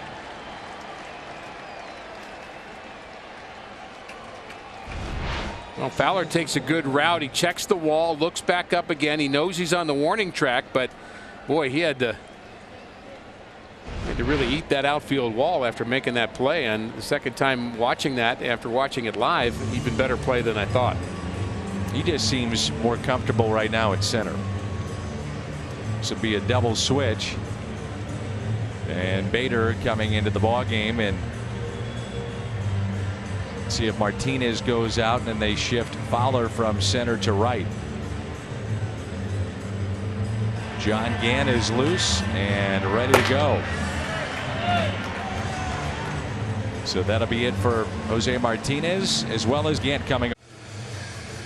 This copyrighted telecast presented by the authority of the Cardinals and may not be reproduced or retransmitted in any form, and the accounts and descriptions of this game may not be disseminated without the express written consent of the St. Louis Cardinals. The numbers have been outstanding for John Gant. Our Chevy called to the pen. Leads all relievers, 17 innings. Second in opponent's average, 0.98. He's inherited 4 runners this year. None have scored.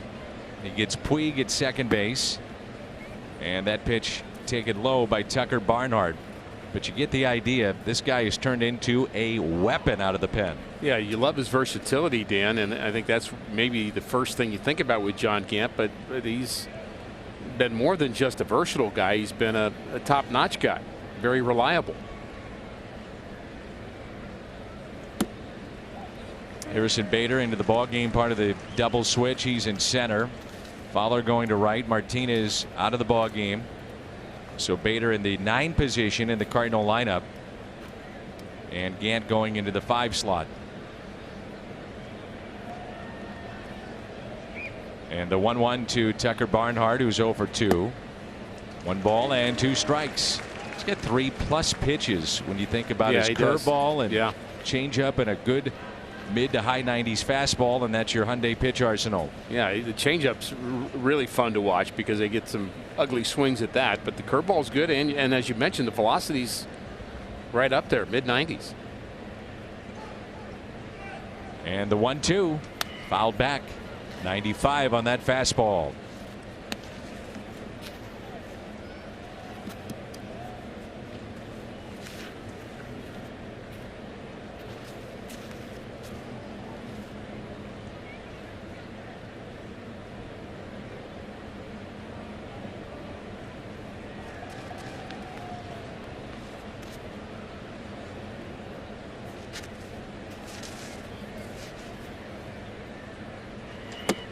Struck him out.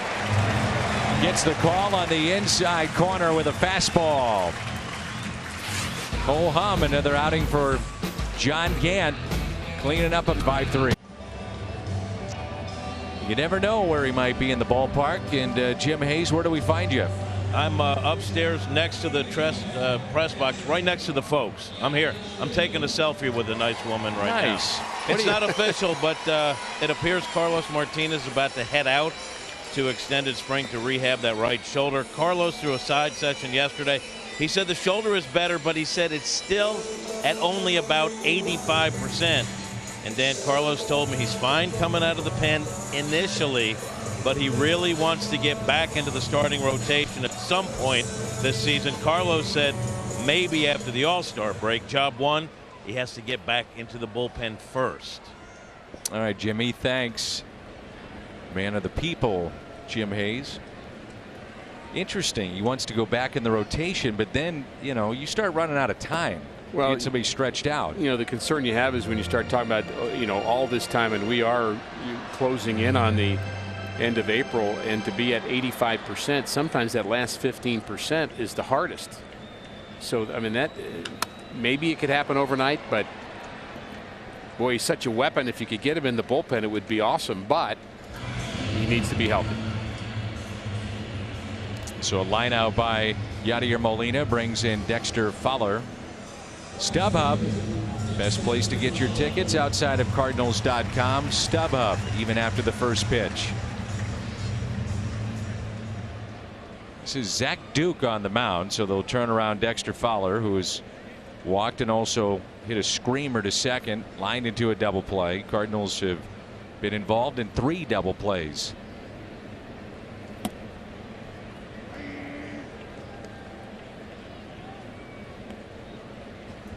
Zach Duke with 338 appearances over the last 6 years, 10th most in baseball, as Fowler's nearly hit by the pitch, and I think he was, yeah. Yep. Got him on the knee, it looked like. Well, Fowler's had a much higher average from the left side than the right side so far this year, but one thing's for certain, he is getting on base. Left side, right side, doesn't matter. And now it's Wong, and you got 3 guys here with good speed. Fowler at first, Wong at the plate, and then Bader on deck.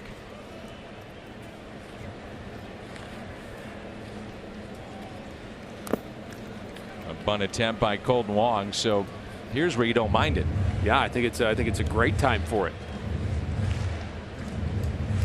With Bader up next, because you've done the double switch and you're not dealing with the pitcher spot anymore, he at the very least advances a runner, and maybe more than that if he gets the bunt down well against the lefty.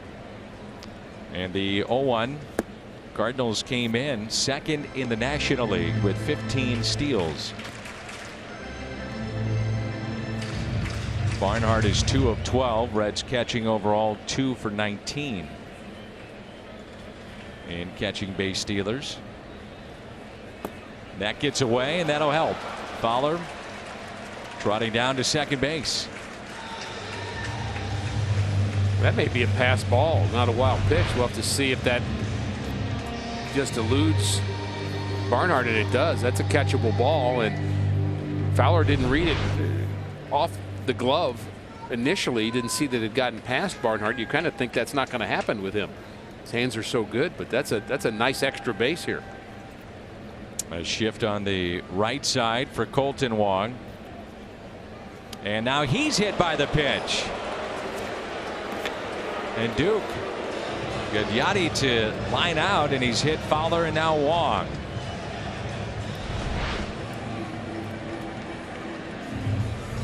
Ball just rode in on Wong. He was expecting something to be moving away, hit him in the elbow pad, and it was indeed a pass ball by Barnhart, which is moot now. And Bader, I believe he was hit by a pitch last time we saw him. He was. Epidemic. He's 0 for his last 14 with 7 strikeouts. Just returned from the injured list. So good speed. Wong and Fowler out there. And Bader drives it out to right. And that ball is down. The throw coming to the plate, and not in time as Fowler scores on the base hit by Harrison Bader.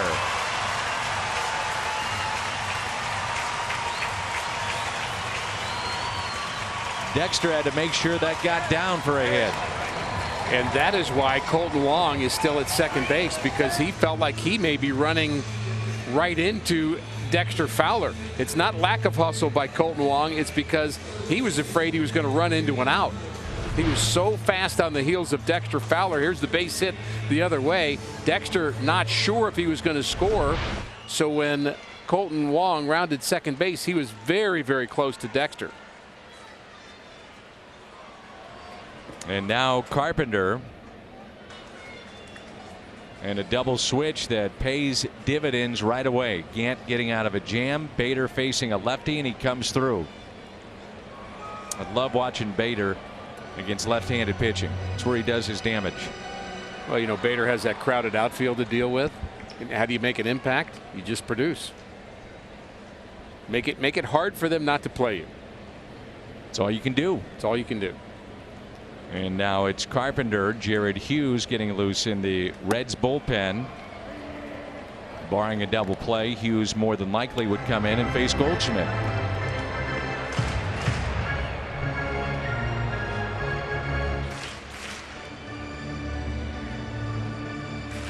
I've said this before, Danny, but Dave Von Olen was a teammate of mine in the early 80s in the minor leagues. Pitched a little bit in the big leagues with the Cardinals, but kind of an older, more veteran player, and he told me. And a ground ball that's softly hit to Joey Votto. He'll take it himself. Told me when we became teammates, look, if you do well and I do well, they'll find room for us in the big leagues, both of us. So we're teammates. We don't root against each other. If we both don't do well, they'll go find somebody else. So that's the attitude you have when you're Harrison Bader. You're not rooting against your teammates. You want Martinez to keep hitting, Fowler to keep hitting, but you also want to take advantage of your own opportunities as well. That's what being a good teammate is. So Hughes will face Goldschmidt. The pitching change for David Bell. 6-3. Our look at our Budweiser What's on Tap. Jack Flaherty going tomorrow afternoon as we wrap up the homestand and the series. Sonny Gray for the Cincinnati Reds. 12:30. Our pregame show. Cardinals Insider at noon, and the ball game at 1:15. Budweiser What's on Tap.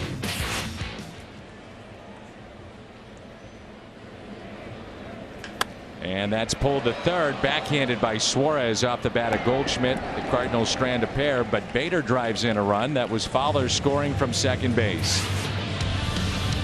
Harrison Bader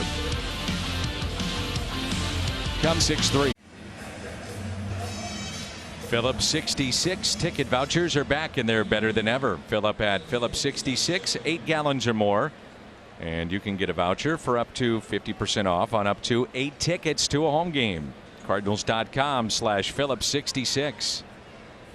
John Gant came in to face Tucker Barnhart, the runner at second base, back in the top of the 6th, and picked up a strikeout.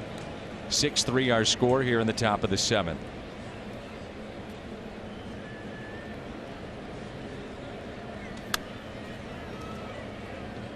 The video board in the commercial break, they were showing some of the older highlights, and one was Chris Carpenter finishing off a game and getting a hug from Yadier Molina. Young, spry, and still plays with that youthful energy. And Molina, and this pitch is hit out of play. It's pretty incredible, but this is the 210th game against the Reds for Yadier Molina. 6th most all-time by a Cardinal. He just passed Marty Marion. Most games against St. Louis. Stan the Man had 428. And Marty Marion, a great player. There's a swing and a miss. He was an 8-time All-Star. Played in 3 World Series in the 42, 44, and 46 teams. And they used to talk about how incredible that Marion was as a defender. Also managed the Cardinals in the 1950s. Did that with the Browns too. One of the early tall shortstops. That's right.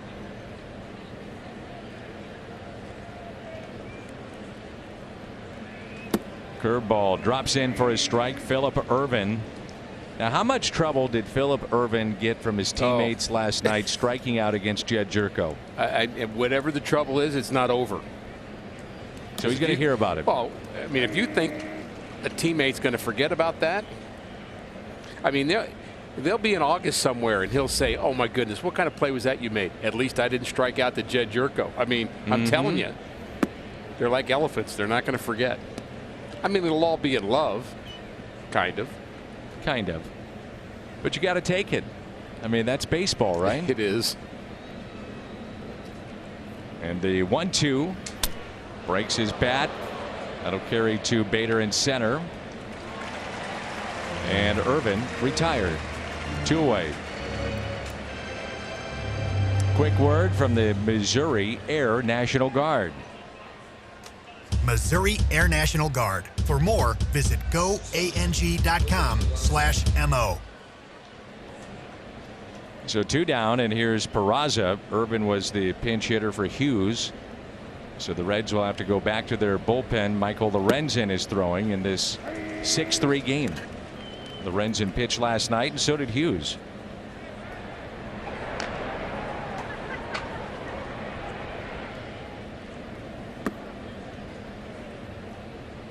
David Bell, his grandfather Gus, played 9 years for Cincinnati. He's in their Hall of Fame. His father Buddy, who's here, played 4 seasons for the Reds and a senior advisor to the front office.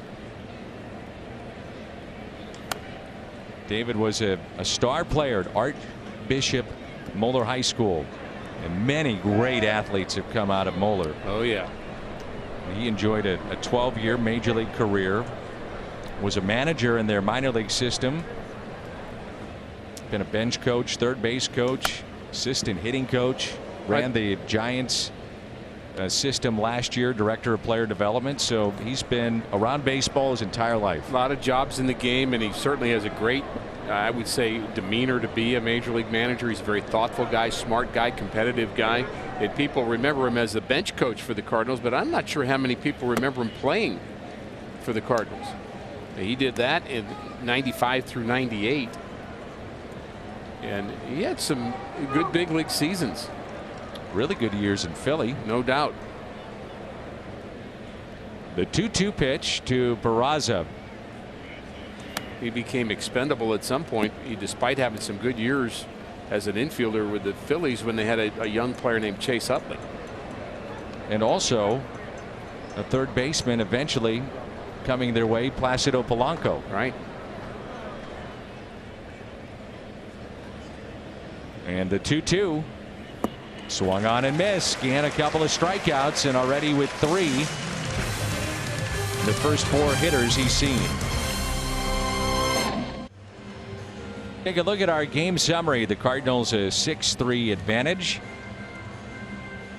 Maley, the starter for the Reds, 5 innings, 7 hits. Ozuna got him for 5 runs. Dietrich 1 for 2 with a ribby.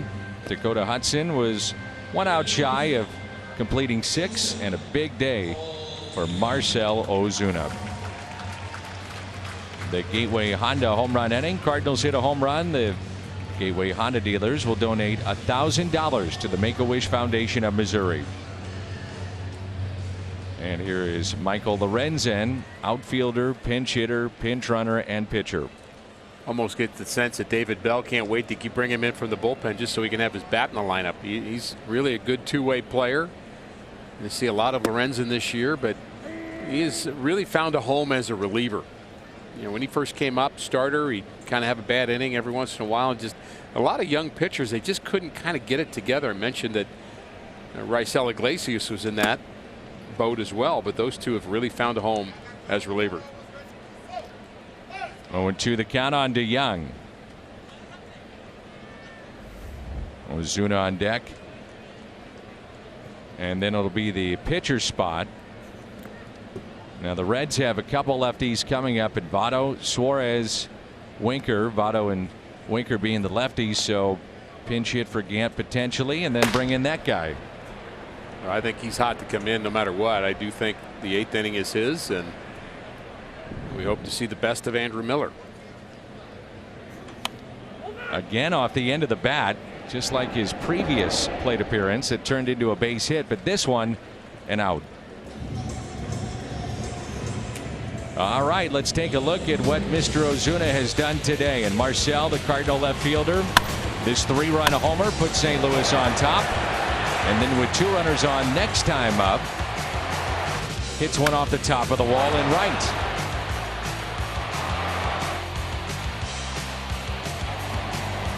And in classic Ozuna style, both balls crushed.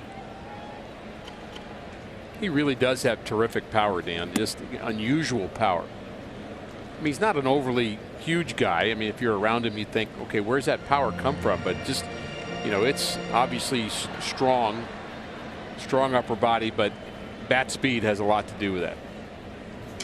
And Ozuna lifts a fly ball out to left center. Out number 2, and Tyler O'Neill will pinch hit for Gant.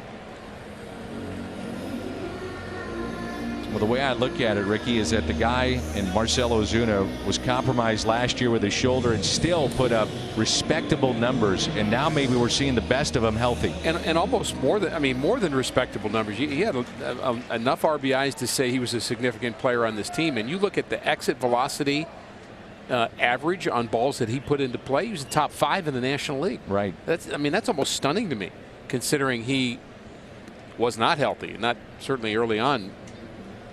Way less than that. Just didn't really make contact well and just wasn't hitting the ball with authority. But by the end, he'd hit a number of line drives. There's a 1-0 pitch to O'Neill. 2 balls and no strikes. It's interesting what the Cardinals are facing right now with Bader and O'Neill, with the other 3 playing.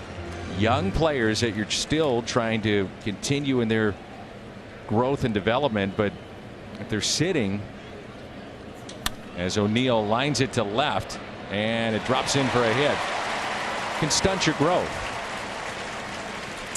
Yeah, and I think it can stunt your growth even more if you let it stunt your growth. I think part of it's on the responsibility of the player to just keep learning and keep working. And that sinking line drive, it means a base hit for both O'Neill and Bader in this game, which makes Mike Shildt think, might want to play them a little more. And where they play, who knows, but you still kind of make your own breaks in this game a little bit. And the idea is to keep working. They agree. Here's Molina with a base hit back in the 4th inning. And a ground ball. Suarez. And the Cardinals strand a runner. They've left. The Cardinals 7 on today.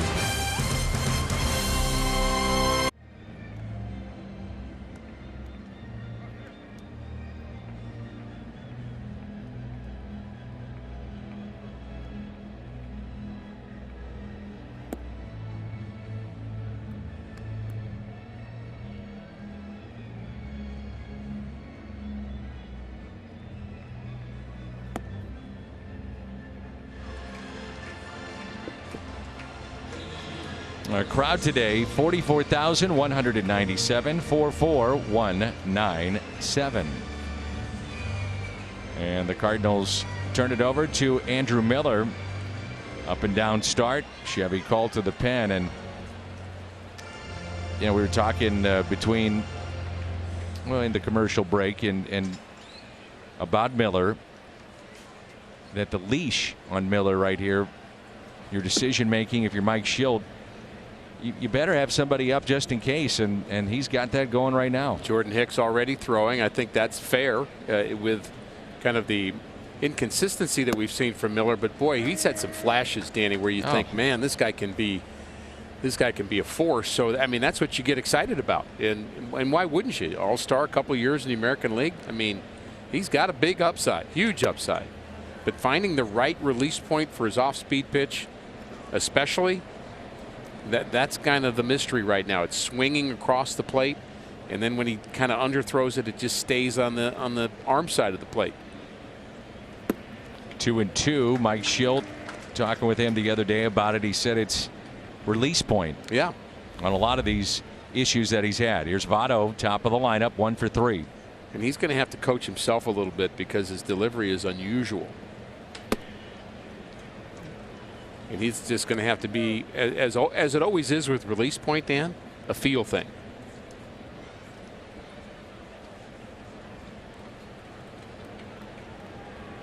So 3-2 pitch now to Votto. And he got him. A strikeout for Andrew Miller. Well, he gets the chase here, too. It's a strike. Now it's not. Votto couldn't lay off because it was a 3-2 delivery. Yeah, just off the plate, but that's the break that Andrew Miller's looking for. And here's Suarez. We were talking last night how Major League Baseball is looking at relievers or really anybody. Starter, it doesn't matter, but they have to face 3 batters next year. And we thought about the idea, well, what about taking a lefty and say in this instance, Miller faces Votto, bring in another pitcher for Suarez. Miller goes to the outfield, then bring him back on the mound for Winker. That's 3 batters, and that's not how it works. You would have to face 3 batters. There's a fly ball into right. Fowler is there for the catch. Cardinals baseball is brought to you by Budweiser. Wherever legendary MLB moments happen, Budweiser will be there, and by Toyota. Let's go places. So I asked Mike Schilt about that today in his office, and I said, well, that takes some of the strategy out of maybe what you could do late innings. And he said, yes and no.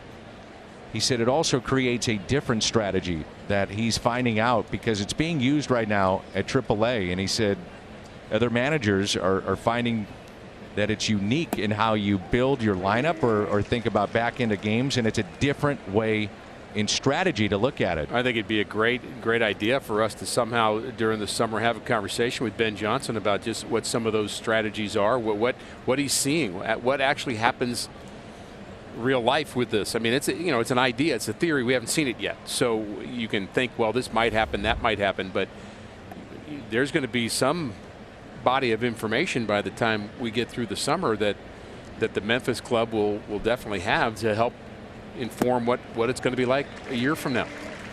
Another sharp break there. 1-2 the count. Winker at the plate. Grounded into a double play. He singled in the third and also doubled into the left field corner. Just off the plate. I would think Miller would be kind of tough to umpire too with that big sweeping break. Yeah, it's where it crosses the plate, not where he catches it. There's a little guesswork there, isn't it? Yeah. It's a tremendous break on that slider. That's a fastball in at 95. We saw Miller upper 90s in spring training. When you say where it crosses the plate, it's where it crosses the front of the plate. So a lot of times we'll get a view and the pitch may be caught outside the zone, but it still may be a strike. Ted Simmons told me, he said umpires have the hardest time, and they always have, with curveballs because of that. Because curveballs always look like they're low to the fans at the ballpark, and the umpires almost influenced to think that way. But some of the good curveballs, are caught just off the ground, especially a guy like Wainwright. And a 3-2 pitch, a little bit low.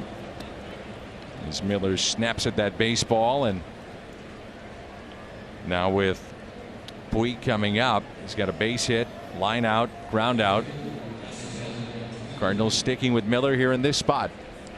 And I think the reason there is the left-handers coming up to follow. I think if there were 2 runners on and 1 out, we would see Jordan Hicks here. But with 2 out and 1 on, you've got a little more room to play with. And a strike to Puig. He is also a free agent to be, signed by the Dodgers 2012. Free agent after this season.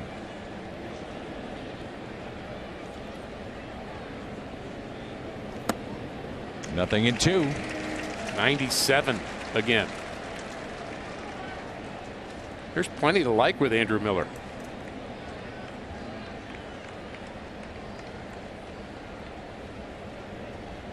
And the 0-2 pitch, Miller to Puig. Struck him out. Couple of strikeouts for Miller here in the top of the 8th. Struck out Votto, then Puig. The pick by. Reminder that Grateful Dead night coming up. That'll be May 10th. Any Friday night here at the ballpark. Expect music before the game. Grateful Dead. Those tickets are on sale now at cardinals.com/theme. Here's Dexter Fowler. On base twice. Walked in the second. Hit by a pitch in the sixth. Scored on the base hit by Bader. Also lined into a double play. 3 infielders on the right side. Lorenzen is second inning of work for the Reds.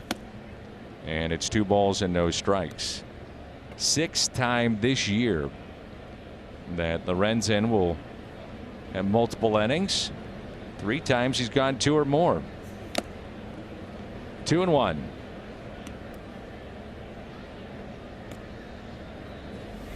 Fowler batting .333 against right-handed pitching. That's 5th best in the National League. Outside, working a count again. This is more to his style. Deep into counts and ahead in counts. 3-1 pitch. On a hop to second. And that's the first out. It's where the shift comes into play with the second baseman Derek Dietrich on the outfield grass. So Lorenzen gets the first out, and it brings in Colton Wong. Jordan Hicks throwing in the Cardinal pen. Wong has lined out, struck out, was hit by a pitch. And that's ball 1. Lorenzen in college pitched at Cal State Fullerton. One of the top college programs in the nation. The Titans.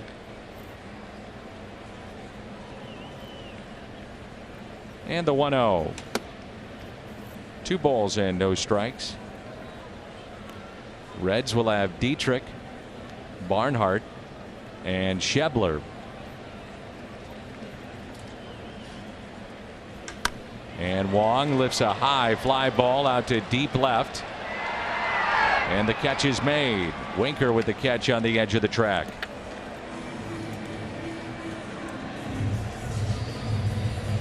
Our Nissan drive of the game. Bader part of the double switch. And he comes through against a lefty. And that would bring in Dexter Fowler. You know, you think about Bader when you double switch, put him in the pitcher's spot, and if you got Fowler there, many teams want to turn him around right-handed, then Wong, and then Bader, and then after that Carpenter. It provides the opportunity to have him face left-handed pitching, which certainly has been better for Bader in the early going. I think he's going to get better. I think at hitting the off-speed pitch, he's already shown signs of that. I think then that's going to be part of his maturity. And one thing you do when you double switch with Bader is you sure do get an upgrade on the defensive side. Not picking on anybody else in the outfield, but he's just a step above really all of them.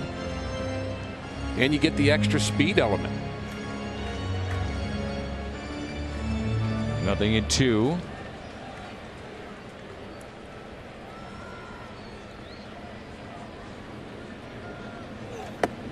If memory serves correct, we were in Mexico against the Reds, and it was Derek Dietrich who was hit by Jordan Hicks.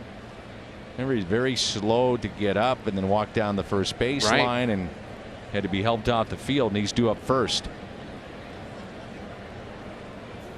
And a swing and a miss by Bader, so 1 for 2. Hicks coming on. 6-3 our score. Andrew Miller with a score 8th inning, a couple of strikeouts, and this is why the Cardinals are excited about having him in the pen. He's got the upside to strike out a Joey Votto and to finish off a Yasiel Puig with the game on the line late. Very nice afternoon for Andrew Miller, who gives way to Jordan Hicks. Appearance number 11 for Hicks. He's our Chevy call to the bullpen. ERA 2.61. And the important thing for Jordan Hicks is that he's looking for save number 8.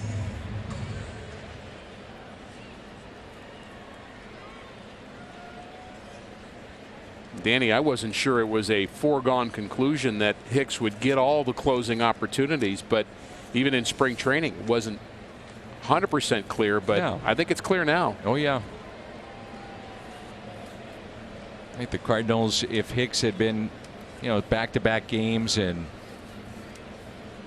a lot of pitches, you'd see Miller or maybe Gant, but if he's available, it's him. It was Dietrich that was hit by the pitch in Mexico from Jordan Hicks. It was a slider. And all of a sudden, David Bell in that game, he was in a pickle, wasn't he? He was stuck. He didn't have enough extra players to have a pinch runner and then field 8 players. So they had to have Tyler Mahle, the starter here today, pinch run. And they had to kind of figure out which guy would you pinch run, because you may have to use one of your pitchers as a pinch hitter. I mean, he was stuck if that was an extra inning game. And Mahle didn't have his spikes on. So it took him forever to find his spikes. He had to run into the clubhouse, get his spikes. And the clubhouse, for people that don't know, that was a good 3-4 minute walk away. It was a trip, and I know the Cardinals were a little concerned because they made Jordan Hicks stand on the mound for, I would say, 5 minutes waiting for a pinch runner to tie his shoes. And the 1-2 pitch to Dietrich, put in play. Glove by Carpenter, and there's one away. So when you throw 100 miles an hour, you throw straight as an arrow, right? Nope. Look at the sink on that. Wow.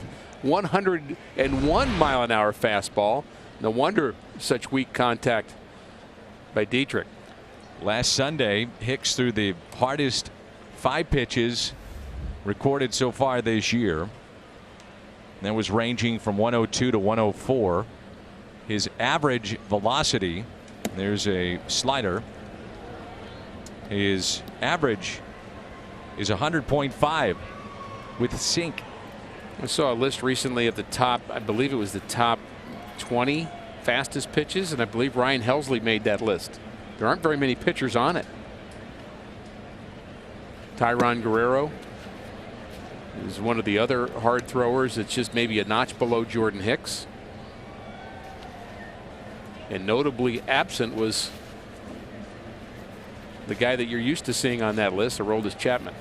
Watched him throw the other night. He's been upper 90s, but not triple digits. That's a 101 by Jordan Hicks. 2 balls and 1 strike. And you look at Hicks, and he was telling me about the velocity. He works out very, very hard. I mean, he's put together, and as he worked out, strength got better. Velocity grew. A fly ball to Ozuna, who's had a big day. Makes the catch, and it leads us to our Budweiser player of the game, Marcell Ozuna. And why not? A 3-run home run that came early. That gave the Cardinals the lead. And then a almost 3-run home run that becomes a double off the top of the wall, driving in 2 more. So a 5 RBI game for Ozuna. It has been his night, or his afternoon, I should say. 44,000 plus here at Busch Stadium. Many of them on their feet. Here's Schebler. I mean, it's unfair. If he's locating a slider with a changeup and throwing 100 plus, good luck. Coming set lower, Dan, in my mind, has helped him with his slider, and it's made his fastball even better. And the 0-1. And why do you say that? Well, he's more together with his breaking ball. When he had the high set, his arms would break quicker, and he was really very different with his delivery on his slider and release point. Now he's more repeatable, and it's just another weapon, as if he doesn't have enough already. 0-2.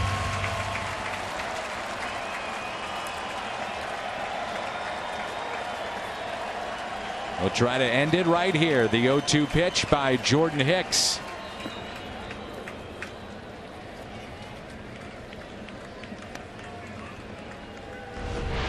So the low set, his hands are at the belt. He had him about shoulder high last year, so he's together more with his delivery at the beginning.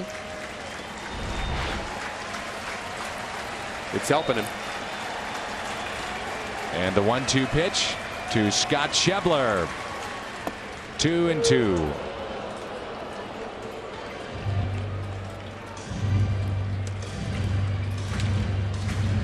Normally a pitcher hits 101 and the fans ooh and ah, but it's become commonplace now. They want to see 104, 105. But he is anything but commonplace. The 2-2. Struck him out. Cold third strike. 6-3 the final. Cardinals take game 2. And they're now 11-4 here at Busch. How about this slider? Sharp, 87 miles an hour, unhittable. Cardinals bullpen backs up Dakota Hudson. Well-pitched game here this afternoon for St. Louis.